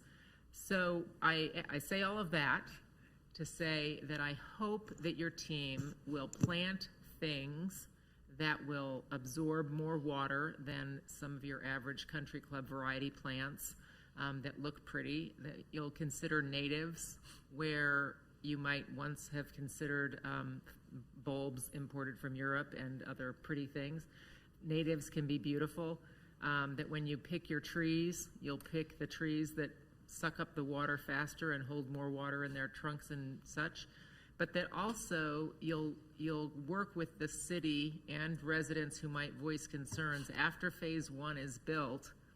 If we find, in fact, that water is running off of this beautiful project at a rate different than what we could have anticipated, because there is a lot of incline off of this project. You sit at the top of a hill, and that a lot of people don't appreciate because they haven't walked that land, that if in phase 2 there need to be more retention or detention or something, that I hope we can work together to maybe reimagine. There's plenty of room on that property, I think, for reconsideration for water, holding of water, if that is the case. So I hope that I'll at least plant the seed of an idea that y'all might, this is going to take, 8 years to build at least, that if we learn things after phase 1 that we don't yet know, that we might make some changes if they're needed, that we would work with our amazing city staff to make those changes.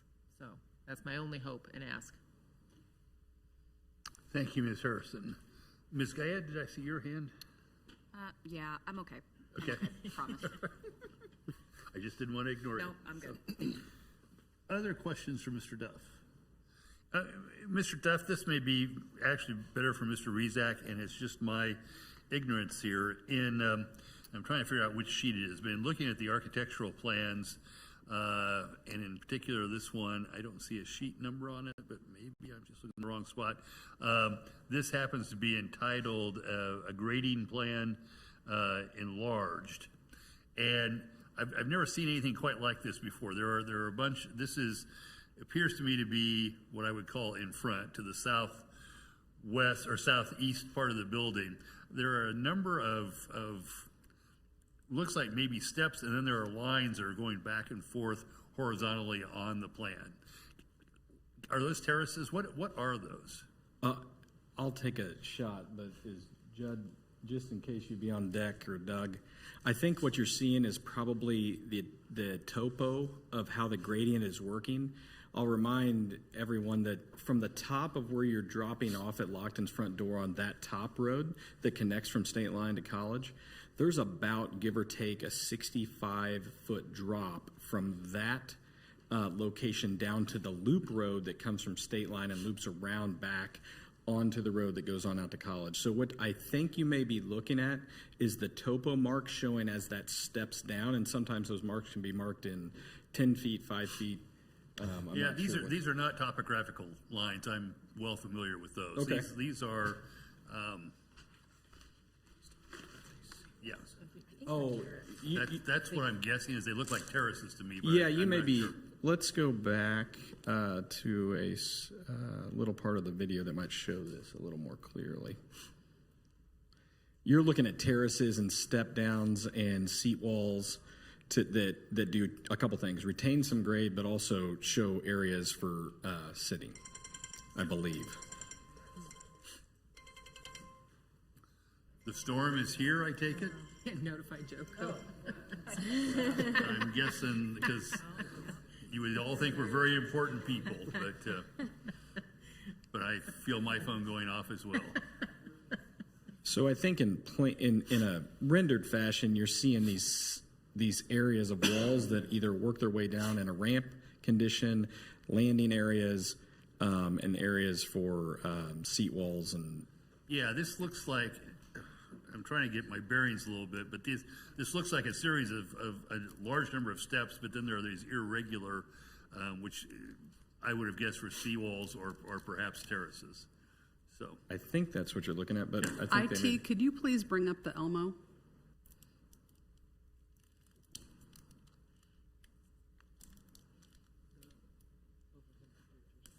yeah, that's not quite what I'm looking for. Nope. Do you have a sheet number? Yeah, I can see it. It's hard. It's I think C201 is the one I happen to be looking at. It shows up on a number of places, but yes, I finally could read it.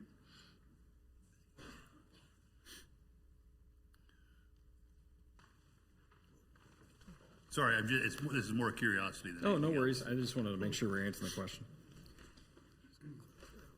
There you go. Yes. I think I can That do one thing better looks for like you. a tiger's back. I think I can do one better for you. The guy that put the lines on the paper is standing right behind me, so that's always helpful to have them here. Me? Yeah. Zach O'Keefe, Burns McDonnell, 9400 Kansas City 64, Ward Parkway, Kansas City 64114. So what you're looking at on the screen here, I'm assuming you're talking about all these white lines. Yeah, or the gray lines, whichever one it is. Yes. But yeah, the gray. So these are all a series of kind of step terraces. So this is an amphitheater that's really meant to activate the retreat. And if you recall from the preliminary development plan, we've pulled the retreat inbound of the road in efforts to help activate that space a little more often, and also to improve the experience of both the employees and the pedestrians moving through the development. Another important piece to note here is this becomes our accessible route for the public from the trail.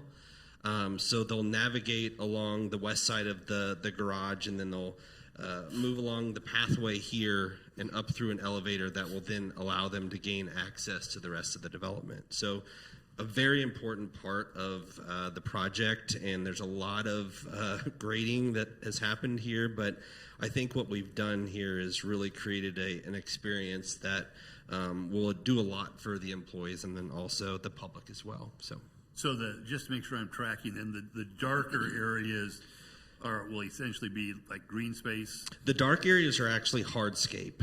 That's hardscape. Yes, okay. Everything. This maybe isn't the best plan to look at, but everything white outside of the building here is really all landscape. So a lot of natives. We'll use a lot of natives. We're making up a big chunk of the planting requirements from a tree perspective in this area, which will help to provide shade for the patrons using this.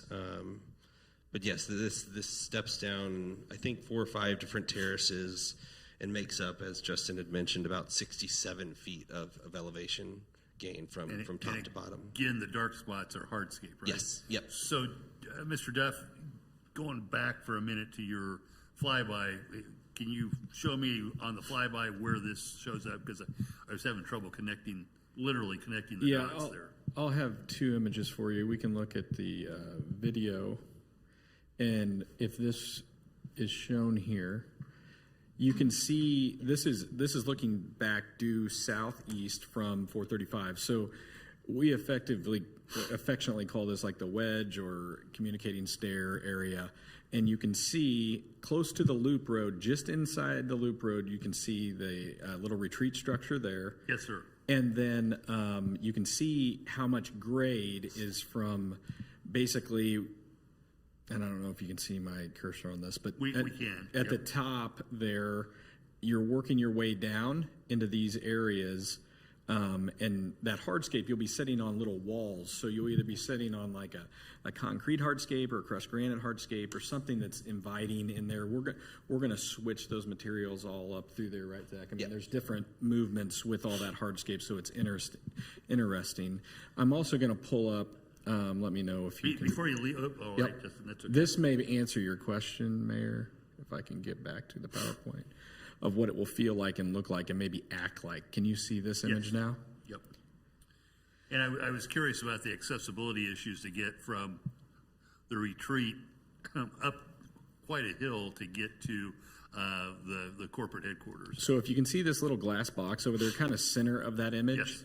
So what Zach had mentioned, if you were coming from the park, but you needed that accessibility nature to get up to the top platform or up to the main area to go to the hotel or to go to a restaurant, you could utilize that elevator there. Pops up, it comes out onto the main platform and then walks you out to that main elevation of the street. Not everybody will need to use that, of course, and you can come down through here, experience this meandering area that comes down and connects onto the trail. So Lockton, this will be a very open space, and they're very committed to making this a public space to the extent they can, unless they were having like an event or having like a speaker series or an all company hands on deck or something like that. And that's excellent answer to what I was confused about. And then does this connect into the trail system and ultimately into the dog park? Yes, this would be your main connection. So if you're a hotel patron and you wanted to go on a walk down through the park and experience Leawood Park, you would come across the street, across the face of the Lockton entrance there on the east side of the building that we've seen, and then come down and make your way through that area and then onto the trailhead and then across the little bridge there into the park, and then you'd come back through. Same way if a park patron wants to come and have coffee in the morning and experience the development, that's a really nice way to do it.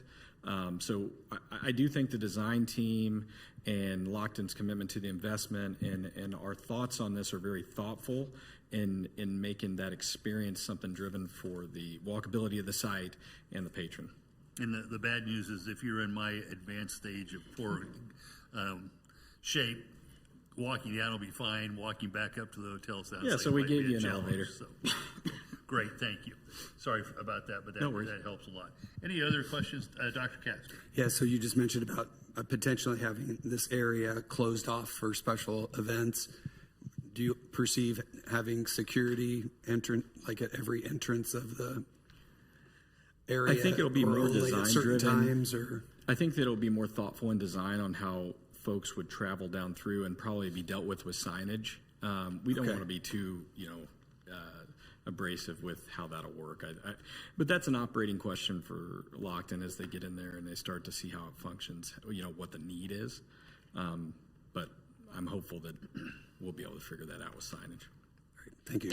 And also to say, I think the times that it is closed off, there will still be a public path that will allow connection from trail to the rest of the development as well. So perfect. Thank you very much. Thank you, Mr. Duff. Other questions for either the design team or Ms. Hurley? Ms. Rubin. So on the design guidelines, I was really impressed with the detail that you included.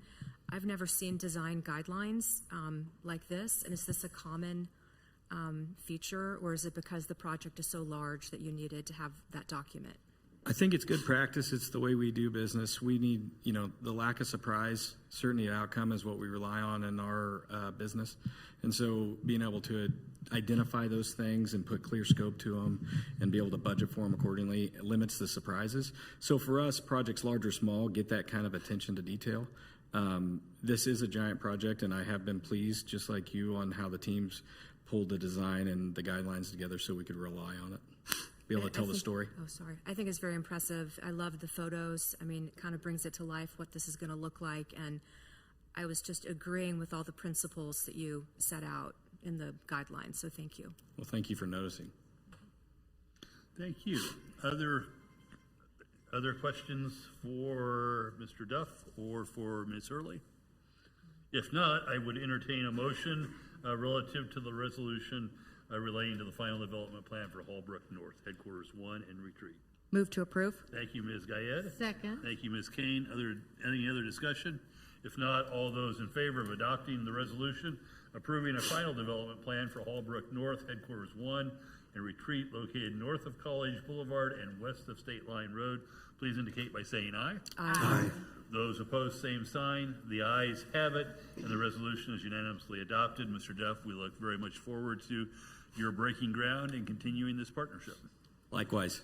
Thank you all. We next come to Planning Commission Case 25-2026, which is an ordinance approving a rezoning of 9.35 acres from SDCR, Planned General Retail District, to RP4, Planned Apartment Residential District, and a preliminary development plan and preliminary plat for Leawood Market Center located south of 135th Street and west of State Line Road. Ms. Hurley, do you wish to be heard? Yes, thank you, Mayor. Please proceed. Council members, as you said, this is a request for rezoning from SDCR to RP4, a preliminary development plan and preliminary plat for Leawood Market Center. The Planning Commission did hear this at their April 28th meeting and voted 8-0 to recommend approval. So the development consists of approximately 14 acres, just a little bit over in total. All of it is currently zoned SDCR, which is Planned General Retail. The rezoning portion of it is just 9.35 acres of that would be going to RP4. The rest of it would be remaining the SDCR. The portion to be rezoned RP4 would consist of 64 townhome units in a total of 12 buildings.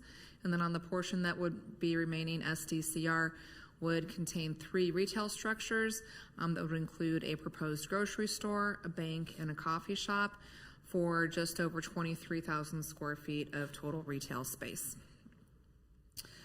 So this is located on the south side of 135th Street, just west of State Line Road. In 2004, this property did have a preliminary development plan that was approved on this site, and it was platted at that time. So it is already currently divided into kind of the configuration that's being proposed with this. So that's why the lot lines are already existing there. That was approved a little over 20 years ago. That development plan that was approved at that time is now null and void. So we are back with this proposal at this time. Just at the northeast corner of that is the existing Madden McFarland building that is just sitting outside of the bounds of this project. Then just to give you an idea of where those 2 zoning districts would lie, the red portion is the part that would remain SDCR right along 135th Street.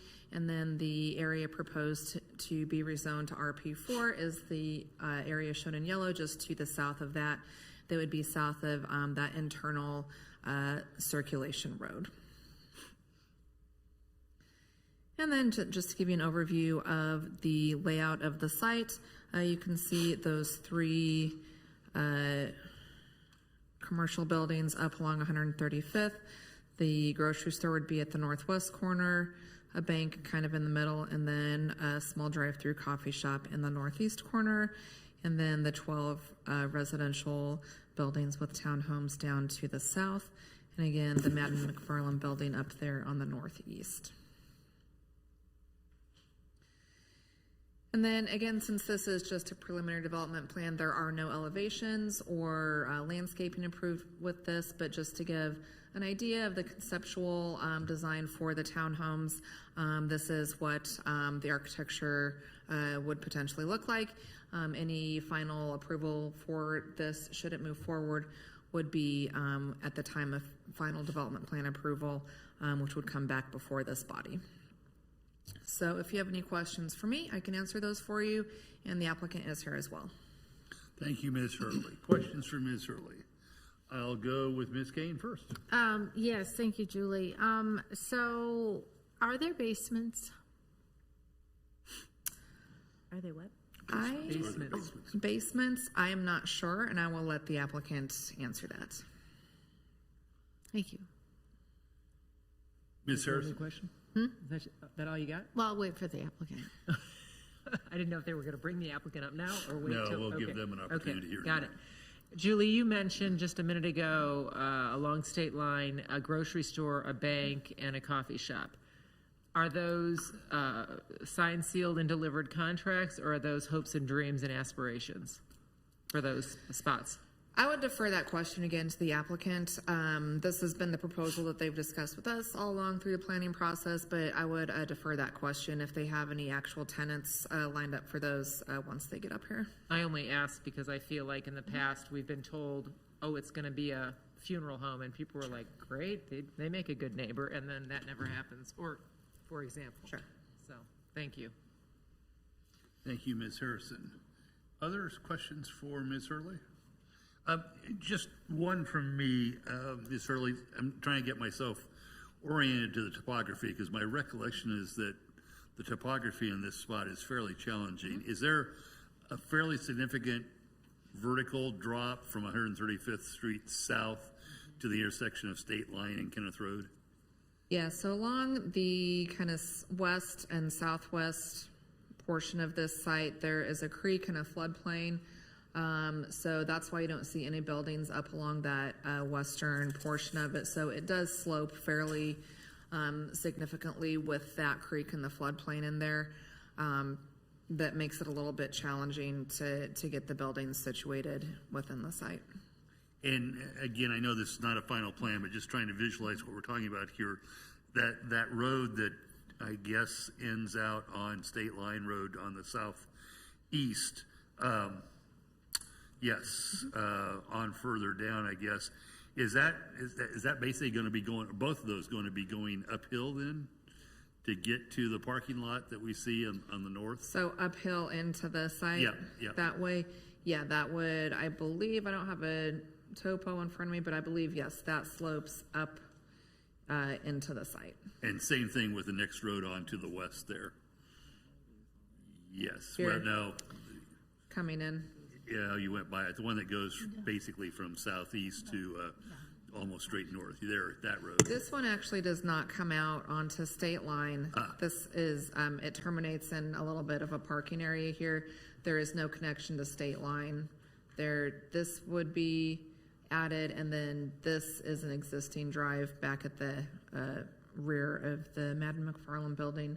But yeah, this one does not come out. But that road that dead ends, it will be going basically uphill as well. Yep, correct? so you slope down this way along the site, so those would be going uphill towards that main road that comes through the middle. Okay, thank you. Appreciate that. Any other questions for Ms. Hurley? If not, we would invite the applicant to come forward. Oh, I'm sorry, Julie, before you leave. Sorry. Ms. Harrison is when I missed her. I had two before. If we rezone this is maybe more of a Patty question, or maybe, I'm not sure. If we rezone this to this apartment category for these townhomes, and let's say in 2 years it's not gotten off the ground, and I say that not because it won't get off the ground, it'll be great, but we recently had one that came back to us 2 years later that hadn't gotten off the ground. Could they, Patty or Julie, say, we can't get the financing for this townhome, we're going to make these into apartments, and we can because it's zoned apartments? So the zoning would stay with the site, and Patty, please correct me if I go astray here. The zoning would stay. Our preliminary development plan is only valid for 2 years, right, unless they come back and ask for an extension. So if they get 2 years plus down the road, this particular preliminary development plan that has been approved at that point will say that's gone through. They can't make this happen. So this plan would go away. They would still have the zoning. They would then have to come back through with another preliminary development plan and kind of go through the entire process again. They would have the zoning, but they wouldn't have any sort of approved plan. So it wouldn't just be carte blanche to build apartments. Right. They'd have to go through planning commission and governing body to make a big change like that. Correct. But they'd have zoning on their side. Yep, so the zoning would be there. Right. They would just need to get that that new preliminary development plan approved, which would be another public hearing process, the Interact, Planning Commission, governing body, the same steps. Thank you. And just to pile on with Ms. Harrison, so the apartment use would be an appropriate use under the zoning district that we're contemplating here. Yes, the RP4 does allow for apartments, which the way the code is written now, I believe, is a maximum of 12 units per building off the top of my head, I think. So the way our code is written, it's still, a little bit, there's still some parameters and kind of guardrails around that. Thank you. Thank you, Ms. Hurley. Yes, Ms. Rubin. So just to follow up on that, under RP4, couldn't they build up to 4 stories under the RP4 zoning category? Yes. Okay. Yep. Other questions for Ms. Hurley? If not, we'll invite the applicant to step forward. Been a while since we've seen you, sir. Welcome back. If you could reintroduce yourself, we'd be grateful. Mayor, I was waiting for somebody to invite me back. I'm down the street. I'm always wanting to come up and see y'all. Thank you for having me tonight. My address is 900 West 48th Place, Kansas City, Missouri. Here on behalf of actually 2 clients, co-developers. One is Henslick Real Estate, which we have a mix of uses here, so you imagine you have a mix of expertise. They will handle the commercial piece on the north, and then we will have TriStar Real Estate handle the residential piece. I always like to introduce who's with me. Matt Siegel, who's the Vice President of Development with TriStar, that's the residential piece, is here. And I have a really nervous client, Doug Henslick. He's been around the area. Some of you know him. He was super nervous. He ended up, TMI, it was the end of a family vacation. He was going to fly back. And I said, you are absolutely not flying back. He participated in Planning Commission. He testified. I said, we can carry the water for you. But Doug Henslick is the primary owner of Henslick that would handle the commercial. And then also, last but not least, Judd is here with Phelps Engineering as our civil engineer. So it's my colleague and paralegal Amy Grant said I have to be really, really fast because the storm's coming. I will, of course, be here as long as we have questions in all seriousness, but she did tell me I have to be fast, so I'll cut much of what I was going to say. But it is a pleasure to be here tonight representing these developers. I've been friends with and represented Doug Henslick for a long time. He's owned this whole property, not just the commercial piece, the whole property since 2010. As you heard, there was a retail plan on it for the last 22 years that has gone nowhere. Matt is has a high-end townhome product. He's based out in Chesterfield, a suburb of St. Louis. I was looking at demographics. We have them by a little bit. We do. I checked it today, but in all seriousness, it's a very similar demographic in Chesterfield. And this high-end townhome product, he has approved there, and he has it also in Crevcore nearby as well. So he actually said to me, because we work on projects all over with TriStar, his company, and he said, I have this product, and he showed it to me. And he showed me all the masonry, and showed me the specs, and he said, do you have any idea where a good place would be? And in all seriousness, I said, I live in this city that doesn't have this product. Can you tell me more about it? And it ended up, now we're here. That was, 8 months ago. The product is, I will just say, there have been people that have said, we don't want as much rental, we need some more ownership. And that is as a resident, I will say, I think there's a lot to that. But I don't want to back away from the fact that this product is rental. But listen very quickly, if you don't mind, again, to what this is, and we don't have it. A mix of 2-bed, 2.5-bath, 1,200 square foot, 2-story townhomes.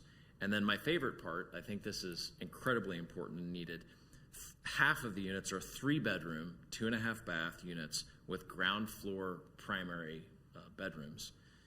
So for those that don't want to go upstairs, still has the 2 beds upstairs, but that has that primary room. And then also all of them have 2-car garages that you walk right into your kitchen. Really nice building materials. Staff is right, we don't do that tonight, but you'll see that and you'll be very impressed. Green space and courtyards that create a sense of community. And then really that, I call it, I think I'm right with the architects, new urbanist feel, somewhat like Meadowbrook, when you go and you see the back, the alley loaded and all that, the street loaded at least, with the garages. So I think this is really nice. As the question about slab, these are on slab, just as they are getting ready to construct them and the 2 suburban communities in St. Louis. So yeah, that's how we've designed them here, just like there.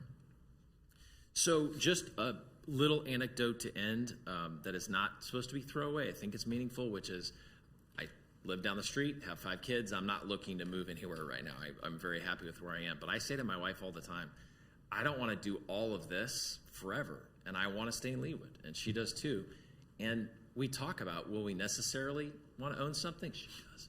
I always say financially, I might want to rent something really nice like that and use my equity to do other things that you can do with it. I don't have this option right now. And I think the reason I said it's an anecdote, I don't think I'm alone. I think that the Leawood residents that are in either the early professional stages, right, maybe the 2-bedroom, but certainly with the half of those 3 bedrooms, the primary first floor bedroom, that's us. And I imagine you know some people yourself that would be looking for that. And I think of as a council, as a city, isn't that part of what we're trying to do with residential? Make sure we have something for everybody that's here in Leawood so they can stay, whether they're at this end of the spectrum age-wise or this end. And I think this would help accomplish that. So on the formal side, I will say we are always very pleased to work with staff. It was a really wonderful experience to get to this point, and we appreciate everything staff has done. We have 14 stipulations, and we're supportive of all of them. Planning Commission, you probably saw it in your packet, there is one that was changed that had to do with the internalization of the downspouts, and it's just a clarification that said that will apply to the commercial buildings, but not to the residential buildings, which is typical, I know. And that's it, but we'd love to answer any other questions anybody has about the project.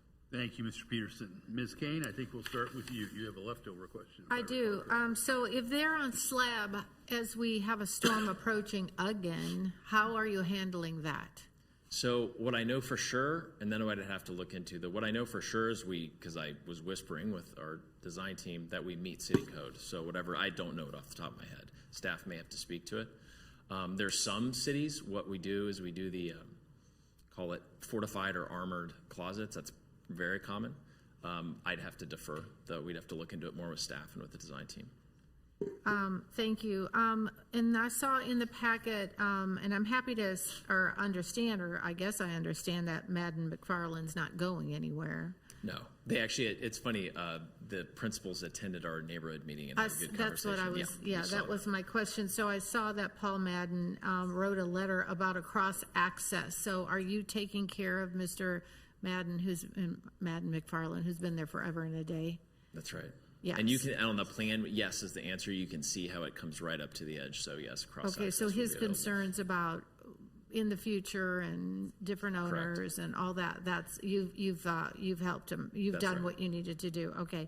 I will echo, this is less of a question, more of a statement, but I'm all about the ownership as opposed to the rental, but I do view this as a unique product, and the Regents Park does have townhomes coming. I don't know how they're going to or supposedly, last we heard, they have townhomes coming. So there will be some across, or not across, just due west. But I do think that this is a little bit different, and I love that they're in the Chesterfield because I do think the demographics are similar. So I would agree with that. Not that you care what I think necessarily, and I'm glad to see that a bank, a coffee shop, and a grocery store, and it's not a huge grocery store. I'll be anxious to see what grocery store wants to go in there if indeed you sign a tenant for that. But that is not a ton of retail as we're learning. And of course that corner is a state line and 135th. So if ever we were going to put retail, that would be the corner. So did I see where the street came out? Is that the same street that goes into the Target and it is the same street. So that kind of the street in the middle is the same one that loops over to Target. So that'll be convenient for everybody that lives there, right? So if there is no basement, but it is a 2-story, so it's a lot of the retirees, although it's not exclusively for retirees, want the reverse 1.5 so the ones that have the master on the main are meant to be 1-floor living. They're designed with the laundry and everything to be on the main floor. The garage, everything. And then the 2 bedrooms for guests or kids or grandkids are upstairs. That's what's so it's just more of a typical 2-story home. Yes, ma'am. I see that they have 2-car garages, and if it is indeed a product of that caliber and it is diversifying our housing stock. I was in Portland last weekend and actually saw something very similar, toured something very similar, and I thought to myself, we need some of these. And then here you are. I cracked my packet tonight and here you were. So thank you for bringing us a quality product. Thank you. Thank you, Ms. Kane. Ms. Rubin. I wanted to commend you on the design of these townhomes. I really like the design. I think it's cute. It's unique. It's not cookie cutter, so I appreciate that. I wanted to ask about the grocery store. What can you tell us about that? So since I am filling in for Ms. Trenslick, there's an LOI, but that is all right now. We can talk about it and you can see the general size. I guess I'm not good at, square footage, so what does this square footage compare to? Can you give me like a comparison? What else is an approximately 20,000 square foot building? What is Trader Joe's? Yeah, I'm thinking of that. Or a hen house.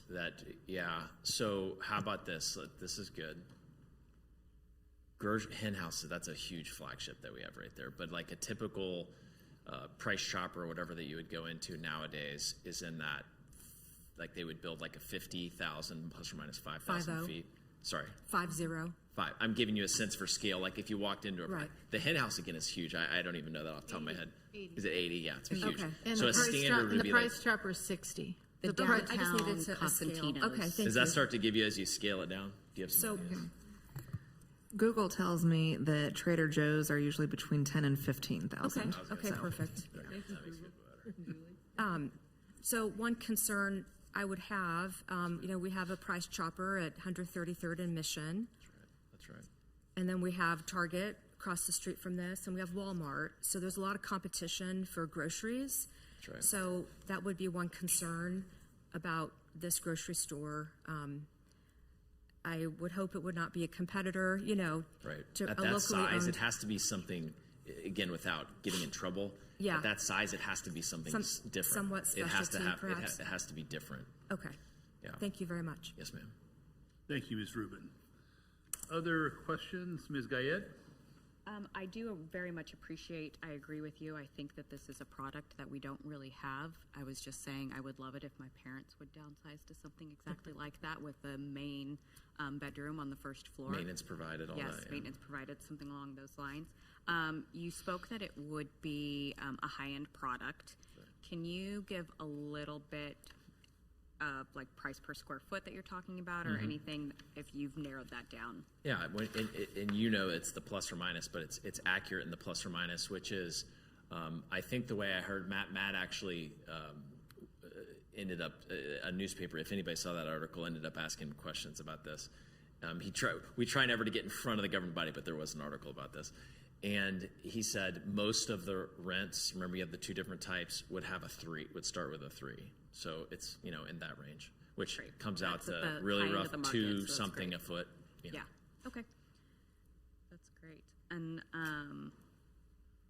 I appreciate that is a very, very small grocery store. So it's It a is. small concept, which there may be a market for that with all of the very large grocery stores. So maybe that will be successful, and I hope it is. So, but yes, I very much appreciate this product, and I like that they have 2-car garages too, which makes it even rarer to have a townhome style product that has not just a single car garage. So That's right. Thank you, Ms. Gayed. Ms. Kane? And I don't know if I said it out loud, but I'll say it now. I'm really appreciative that they're only 2 stories, because that is super high there. And if you go to the cooperative, the Village Cooperative, or you drive by there, that's 5 stories tall. It's kind of sunk down in there off of Kenneth. But you drive by there and you go, whoa, because there's nothing out there that's that. So the fact that these are 2 stories and that lot, well, you can't build on it if you can't. If you could, you probably would have. But nonetheless, it's a lot of green space on there. It had to be. I do recognize that. But thank you for bringing us something unique and only 2 stories tall. And gosh, that rental part, you almost had me. Thank you, Ms. Kane. Anything else from Mr. Peterson? If not, Mr. Peterson, thank you. Mayor, thank you. Thank you, council. We move on to the discussion part of our consideration of Planning Commission Case 025-2026. Additional discussion? If there is none, is there a motion to approve the ordinance approving a rezoning of the 9.35 acres from SDCR So moved. to RP4? So moved. Oh, I thought There was a voice from above. It did sound very Second. Thank you, Mr. Sunkel. Thank you, Ms. Larson. Any other discussion? Is there a name for this development? It's called Leawood Market Center. Leawood Market Center. Yeah. If not, because this is a rezoning matter, it does require a roll call vote. And with that, I will ask the clerk to call the roll, please. Councilmember Pepis? Aye. Councilmember Larson? Aye. Councilmember Rubin? Aye. Councilmember Kane? Aye. Councilmember Guyed? Aye. Councilmember Harrison? Aye. Councilmember Sunkel? Aye. Councilmember Castor? Aye. Aye. Sounded like you choked on that one. I find 8 votes in favor and none against, and the ordinance approving the rezoning is unanimously adopted. Thank you, Mr. Peterson. It's good to see you again. Last, we come to Planning Commission case 46-2026, which is an ordinance approving a special use permit, preliminary development plan, and preliminary plat for Bi-State Centennial Business Park, the Foundry Luxury Condominium Garages located north of 143rd Street and east of Kenneth Road. Ms. Hurley, please proceed. Thank you, Actually, Mayor. Mr. Mayor. But I know the applicant socially, and to avoid any perceived conflict of interest, I'm going to recuse myself from the discussion and the vote tonight. thank you. I appreciate that, Dr. Castor. And he has no voice. And with that, we'll note that Dr. Castor has recused himself, and Ms. Hurley, please proceed. Okay, thank you, Mayor and council members. As you said, this is a request for a special use permit, preliminary development plan, and preliminary plat for the Foundry Luxury Condominium Garages in the Bi-State Centennial Business Park. Planning Commission did hear this at their April 28th meeting and voted 8-0 to recommend approval. The proposal includes 7 buildings with a total of 89 garage units, which would be condoed out and individually owned as separate units. There's a little over 91,000 square feet of total construction on a total of 7.8 acres. The development does also include a 500 square foot clubhouse for the use of the owners within the development. This would be planned to be built in 2 phases and would be accessed off of 2 existing cul-de-sacs within the business park. So just to orient you where this is located, this includes 3 existing lots out there in the business park right now. You can see kind of sitting there within the middle of the park, again accessed off of those 2 existing cul-de-sacs. And then just to show you the 2 phases, the green phase on the right would be intended to be the first phase, and then the blue phase on the left would be the second phase.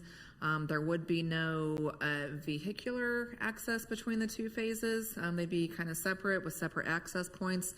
There would be a paved golf cart path between the 2 phases, though, for folks to access the clubhouse or any other amenities and kind of go back and forth between the 2 spaces.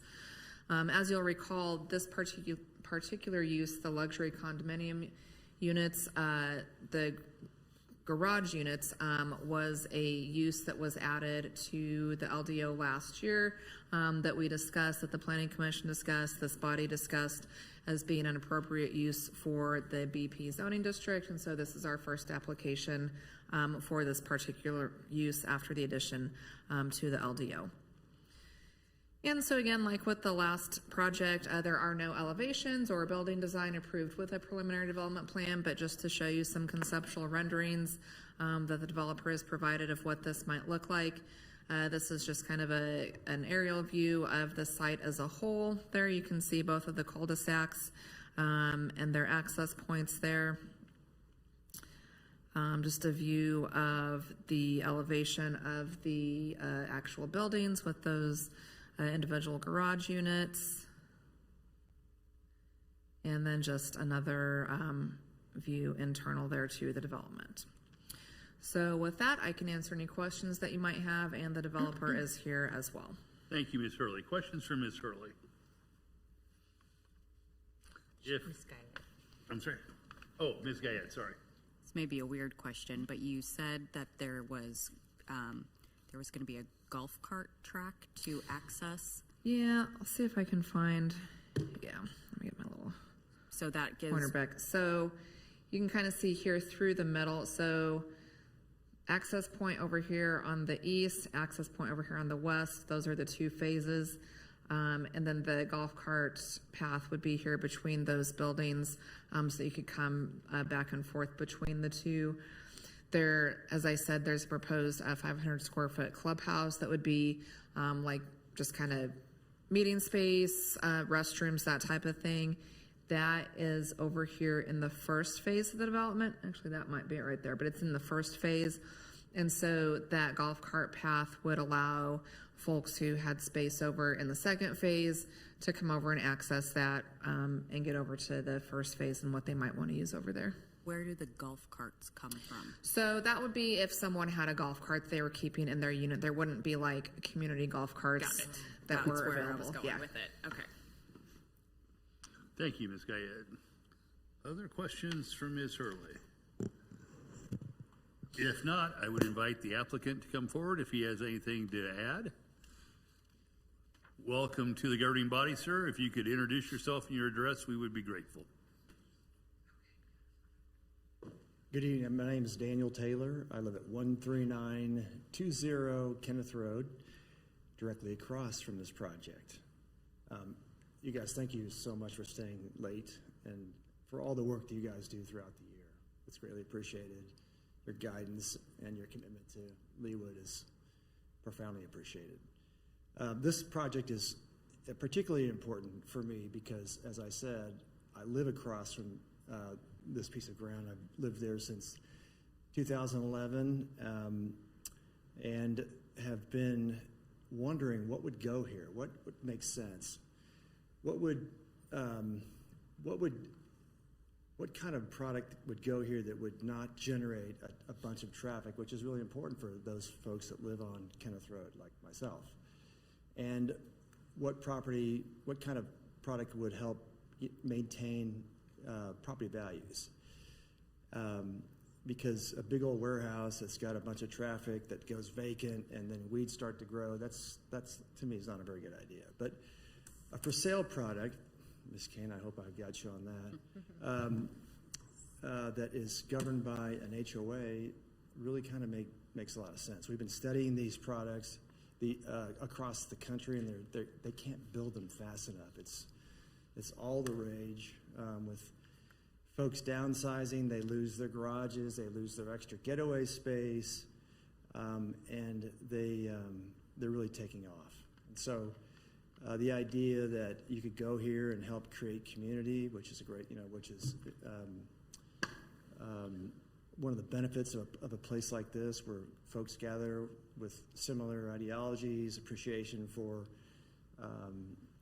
automobiles, kind of a place to get away and share, friendships and a sense of community I think this is what we're really after here.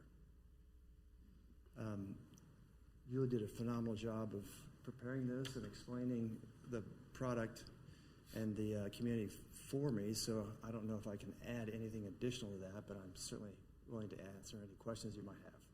Thank you, Mr. Taylor. Do you have any objections to the stipulations that are included with what the Planning Commission approved?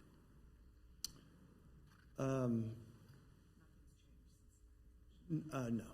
Okay, thank you. Ms. Kane, did I see your hand? You did indeed. So I am intrigued by this product. And I remember your being before us talking about this before, or somehow I heard about it.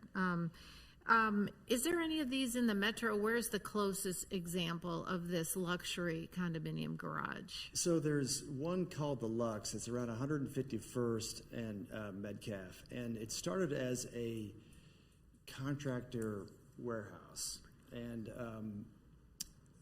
then they sort of pivoted recently and are changing them into a for sale product for enthusiasts to buy and store their automobiles. There is one that's out in Stillwell that's I think it's like I'm going to butcher this. I think it's 175th and 69, something like that. There's one called the Carriage House in DeSoto, which is 260 or 75 units, and they are completely sold out. And a lot of folks that have purchased one of those live right in Leawood, and it's, you know, if you have a really nice automobile or a collection, that's a long way to go. And so they're looking to come back. So thank you for that. I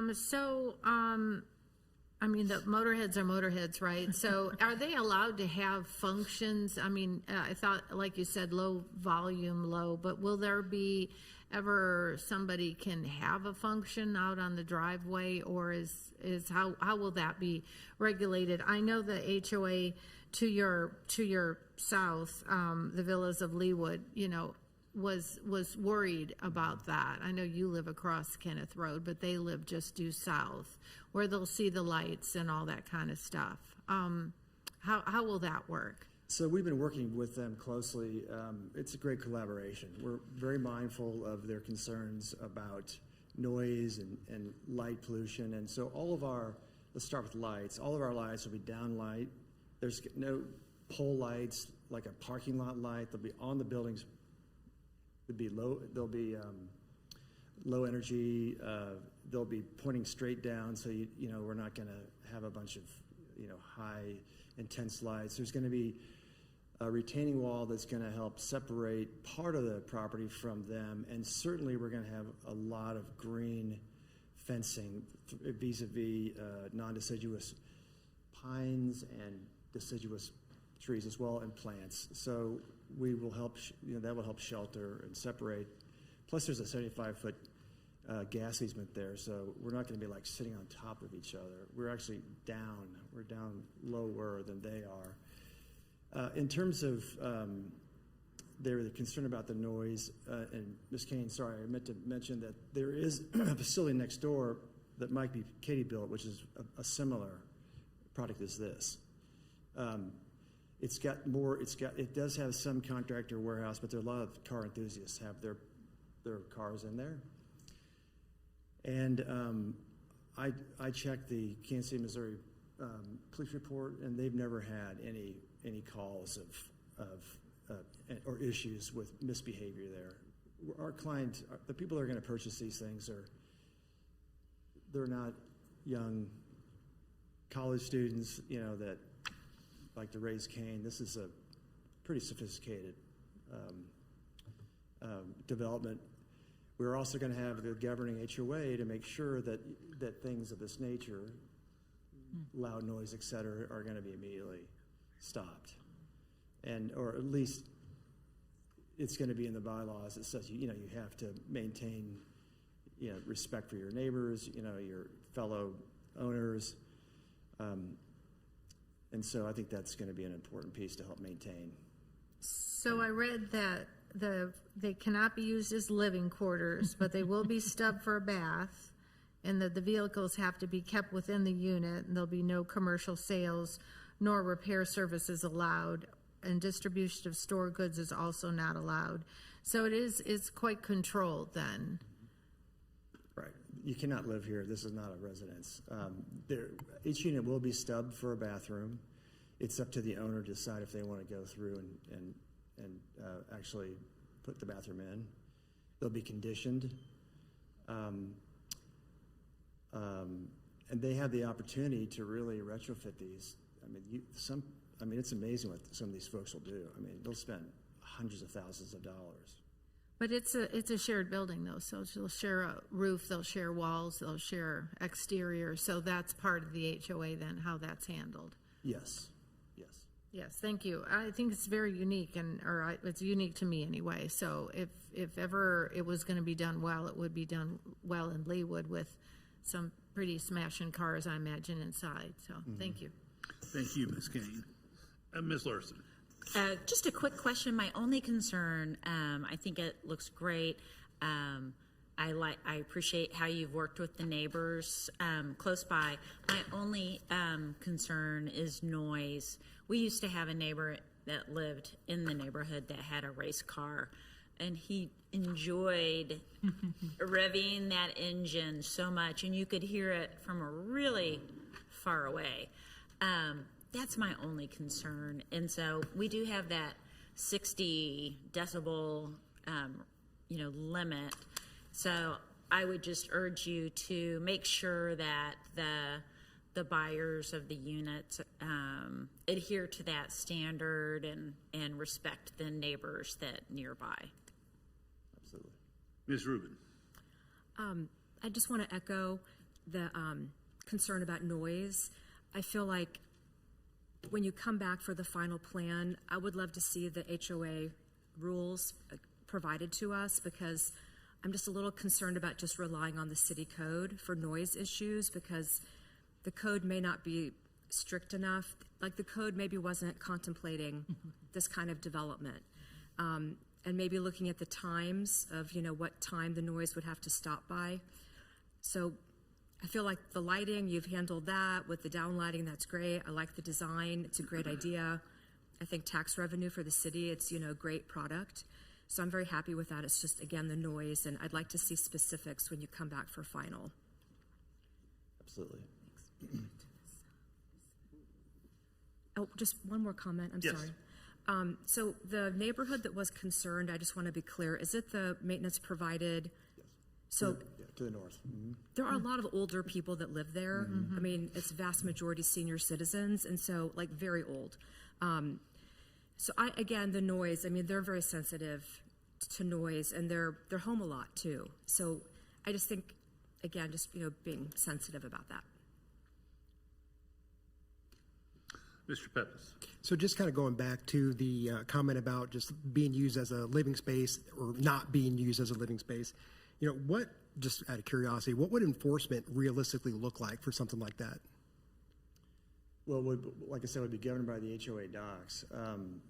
And in order to constitute a living dwelling, you have to have a full kitchen and a full bath. All of the interior finishes are going to be, will be post-sale, and all of those are going to have to be permitted. And so right away, if they were to go in with a plan that made it look like it was a living facility, it's going to get rejected by the city. And then we're going to enforce that you can't live there. I mean, I just can't imagine somebody. Because I guess that's kind of my point. It's like, it's not necessarily the approval process from the city. It's more of, you now have tenants, or however you actually phrase it. How do you actually know that someone's not using it as a living quarter?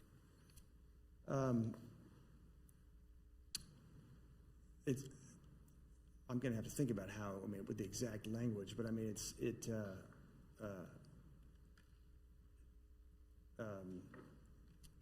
is going to have to be definitive inside the HOA document, and the HOA itself is just going to have to self-govern, and I think that there's going to be enough intimacy in this community that people are going to know right away if something like that's going on. Sure. Nobody wants that. Sure. Thank you. I'll just add on to what Dan was saying. He mentioned with the building permit process, and just to expand on that, in order for it to be considered a dwelling unit, it has to have the bathroom, the full bathroom, and a full kitchen. And so, like he mentioned, these are going to be when someone purchases these and they do their finish work on that, that's going to be permitted through the city. And so that's going to be where that check would happen. If we're getting plans come through for something that has a full bathroom and a full kitchen, that's going to be caught by our staff. So really, you can do kind of either or, you could have, your full bathroom, and I'm sure folks are going to have like a microwave or something, Sure. but that's not a full kitchen that would constitute a living quarters. Yeah. So that's where we're going to be able to catch a lot of that, would be with the building permits. Perfect. Thank you.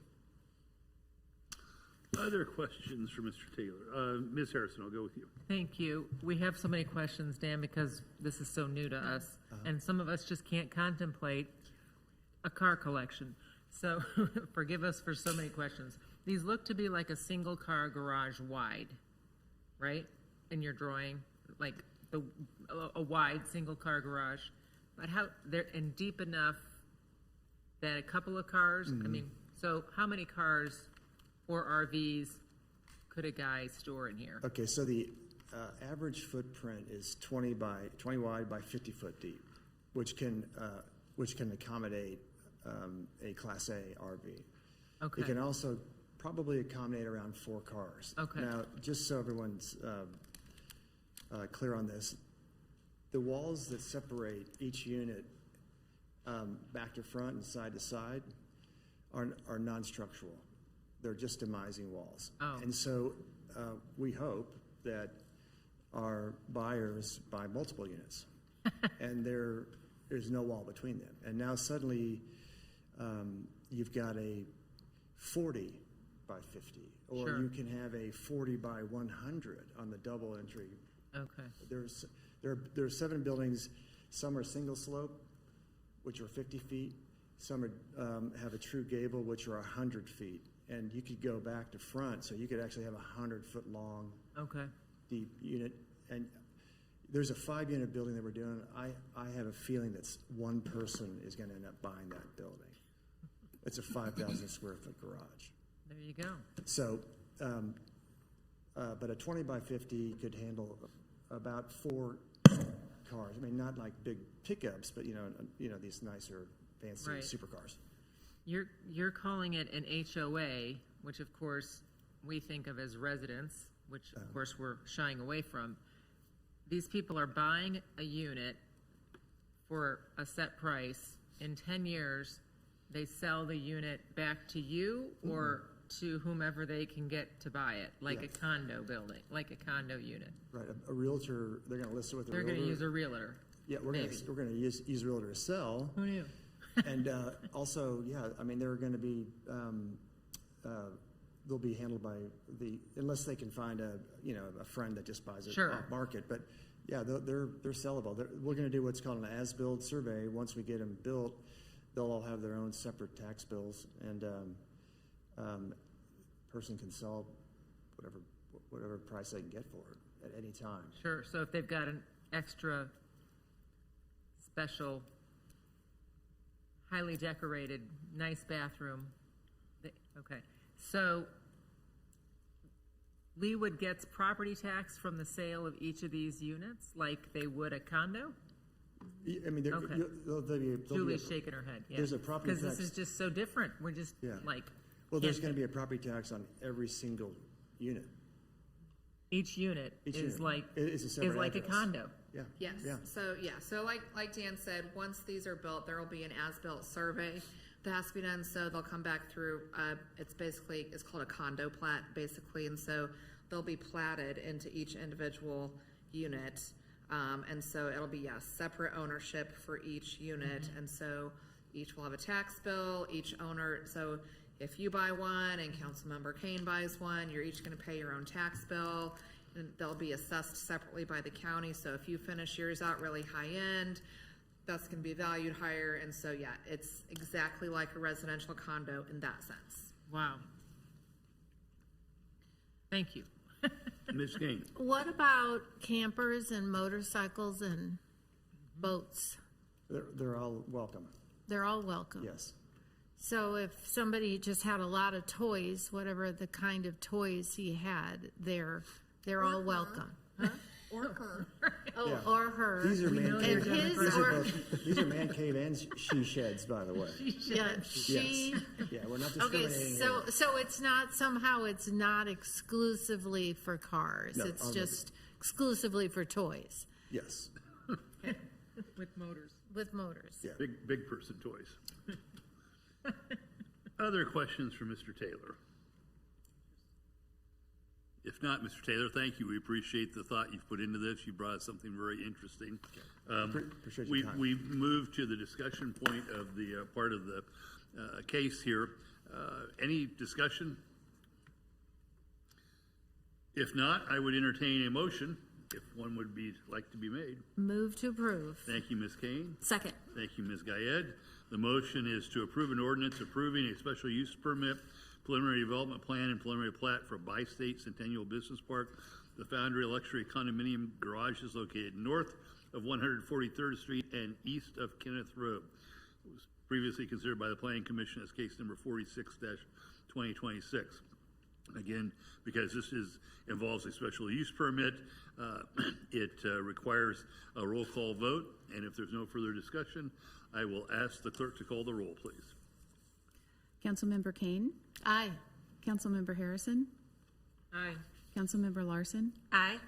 Councilmember Guyed? Aye. Councilmember Pepis? Aye. Councilmember Rubin? Aye. Councilmember Sunkel? Aye. And Councilmember Castor is recused. Find that the vote is 7-0 with one governing body member recused from consideration and voting. Thus, the vote reaches the mandatory number and the ordinance is approved. Thank you, Mr. Taylor. We appreciate it. Good luck to you on this project. We'll be watching with great anticipation.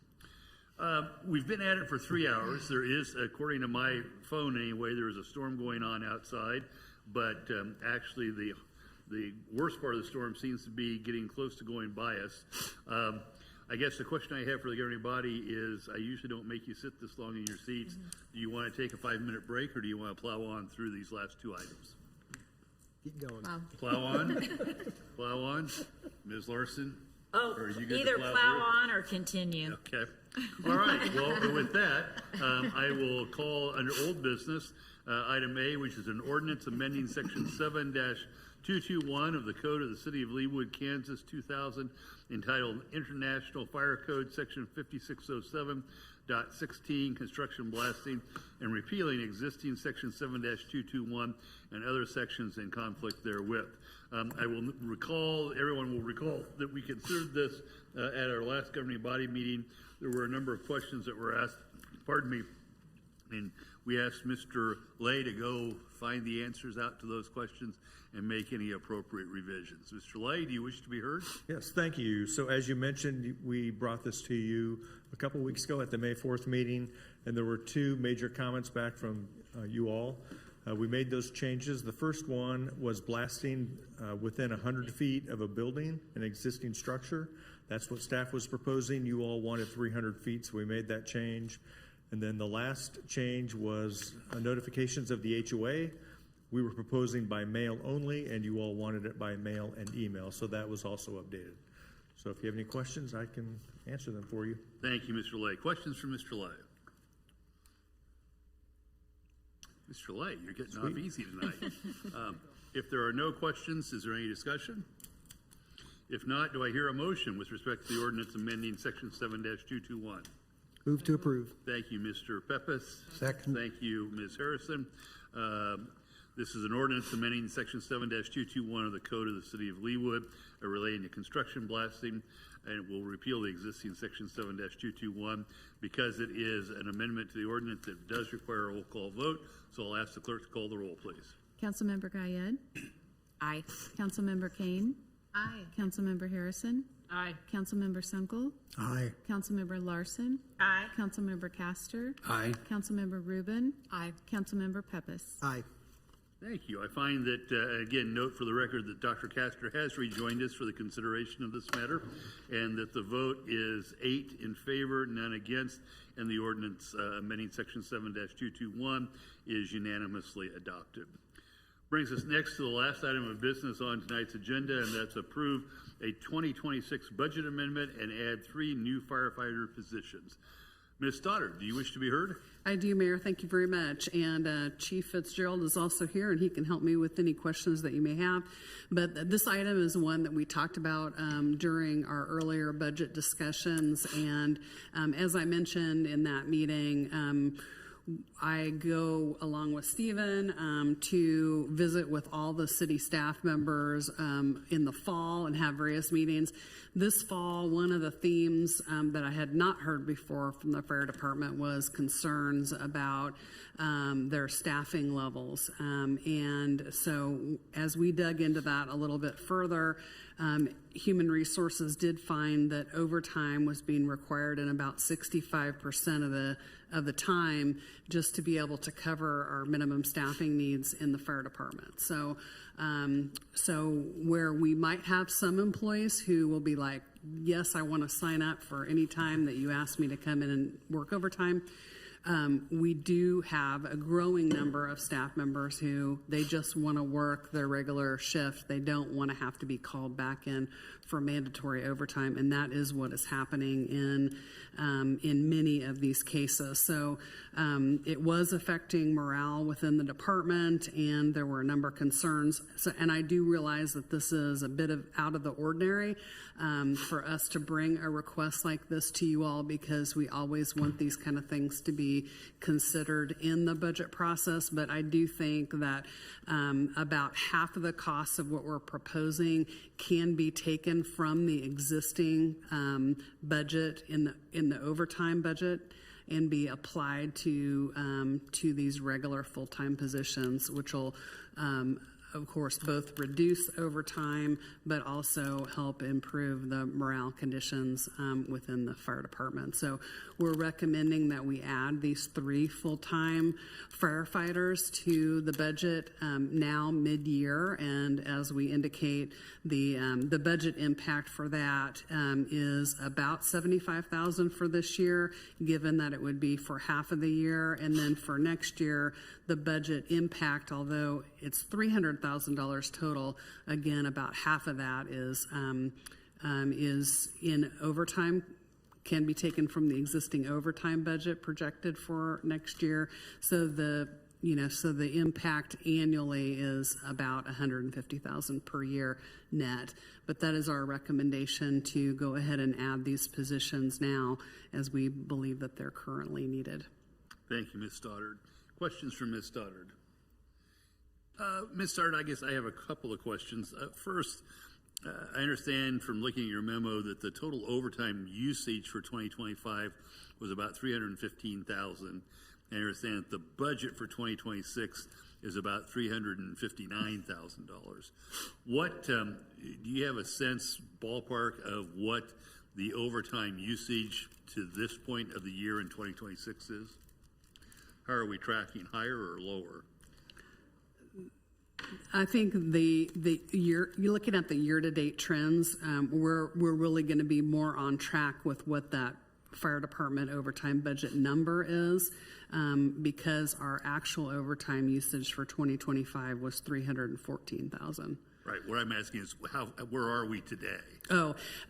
Well, our trends would indicate that we are on course to be at around that 358 number. I don't know if the chief might have the actual year-to-date number. So we're about 175 now. Is that what you're telling me? Yeah. Colin Fitzgerald, Fire Chief. We haven't pulled the numbers yet, but just looking at the staffing, I would say we're on par to probably beat last year. But I would have to have Nick and his team. So the natural outgrowth of that would be, we're nearly 6 months in the year, so it would be 175, right? Yeah, because we're still pretty much needing overtime almost every shift as it is. In fact, I would say this year it's actually worse than last year, because we have some folks that are out on longer-term leave that we didn't have last year. And I guess the question is, as we look towards the 2027 budget, is the fire department going to be looking for additional FTEs beyond these 3? The department has made that request. That is in a decision package that will be before you. Whether that will be part of the recommended budget or not is still up to be determined. We haven't prepared the 2017 budget for you yet at this point. We're working on putting that together. I know that indicated in the decision package where they did ask for additional personnel, that number that they asked for would be reduced by 3 if this is approved. Okay, thank you. Well, I would just note that we're in tight budget times, then FTEs tend to be expensive items on the budget, and 3 added this year, adding additional after that, I don't want to prejudge it, but that'll be challenging. At least from my perspective, that'll be very challenging. Agreed. Other questions for the Chief, Mr. Sunkel? Do we think this will eliminate most of the overtime, or is it clustering in points that this wouldn't take care of? So a good portion of our overtime is also dedicated, like for instance, under FLSA, the Fair Labor Standards Act, we have to pay a premium amount over a certain number of hours worked in a 28-day pay period. So part of that is dedicated to that no matter what. And then we have other things like weather events and, emergencies we have to still allot for, which is why we only kind of withheld the 150, and then we want to protect the other 200-ish. But this would take the pressure off the day-to-day. And that's the hope is, we're adding one more person per shift, and it would help with that, because typically there are some shifts when we require a couple people, but typically it's at least one. So it would at least alleviate some of that, especially the parts where we have to mandate people, which has been really the painful part for our folks. Thank you. I did get the number of the overtime year-to-date, Mayor. That number is $179,344. Okay, so right at the 175. Dr. Castor. Yeah, just questions. So again, kind of the consequence of hiring more people means less overtime. Ms. Dotter had said that there's some on the team who want overtime for extra money. Do you see potentially maybe the opposite? We might have attrition of firefighters who want more overtime but now can't get it, and so we'll go to another city to try to get that because they like having the availability to make the extra money. I mean, it'd be an anticipation, but I wouldn't think so. I could probably count the number of people who actually volunteer regularly at the number like maybe 2. Okay. But it's folks have been here for quite a while, and then there still will be some. So if it's just down to volunteers, they probably can still get their hand raised pretty quick, and because when we need it, there aren't a lot of hands going up. Great, thank you. Chief, I'm curious with what the market's like now. If we were to approve this tonight, how long would it be before you would fill those 3 positions? So we're hoping, because we just completed a hiring process for actual openings, and we have several that we think if we move quickly, we can nab. So I'm hoping we can move right away on it.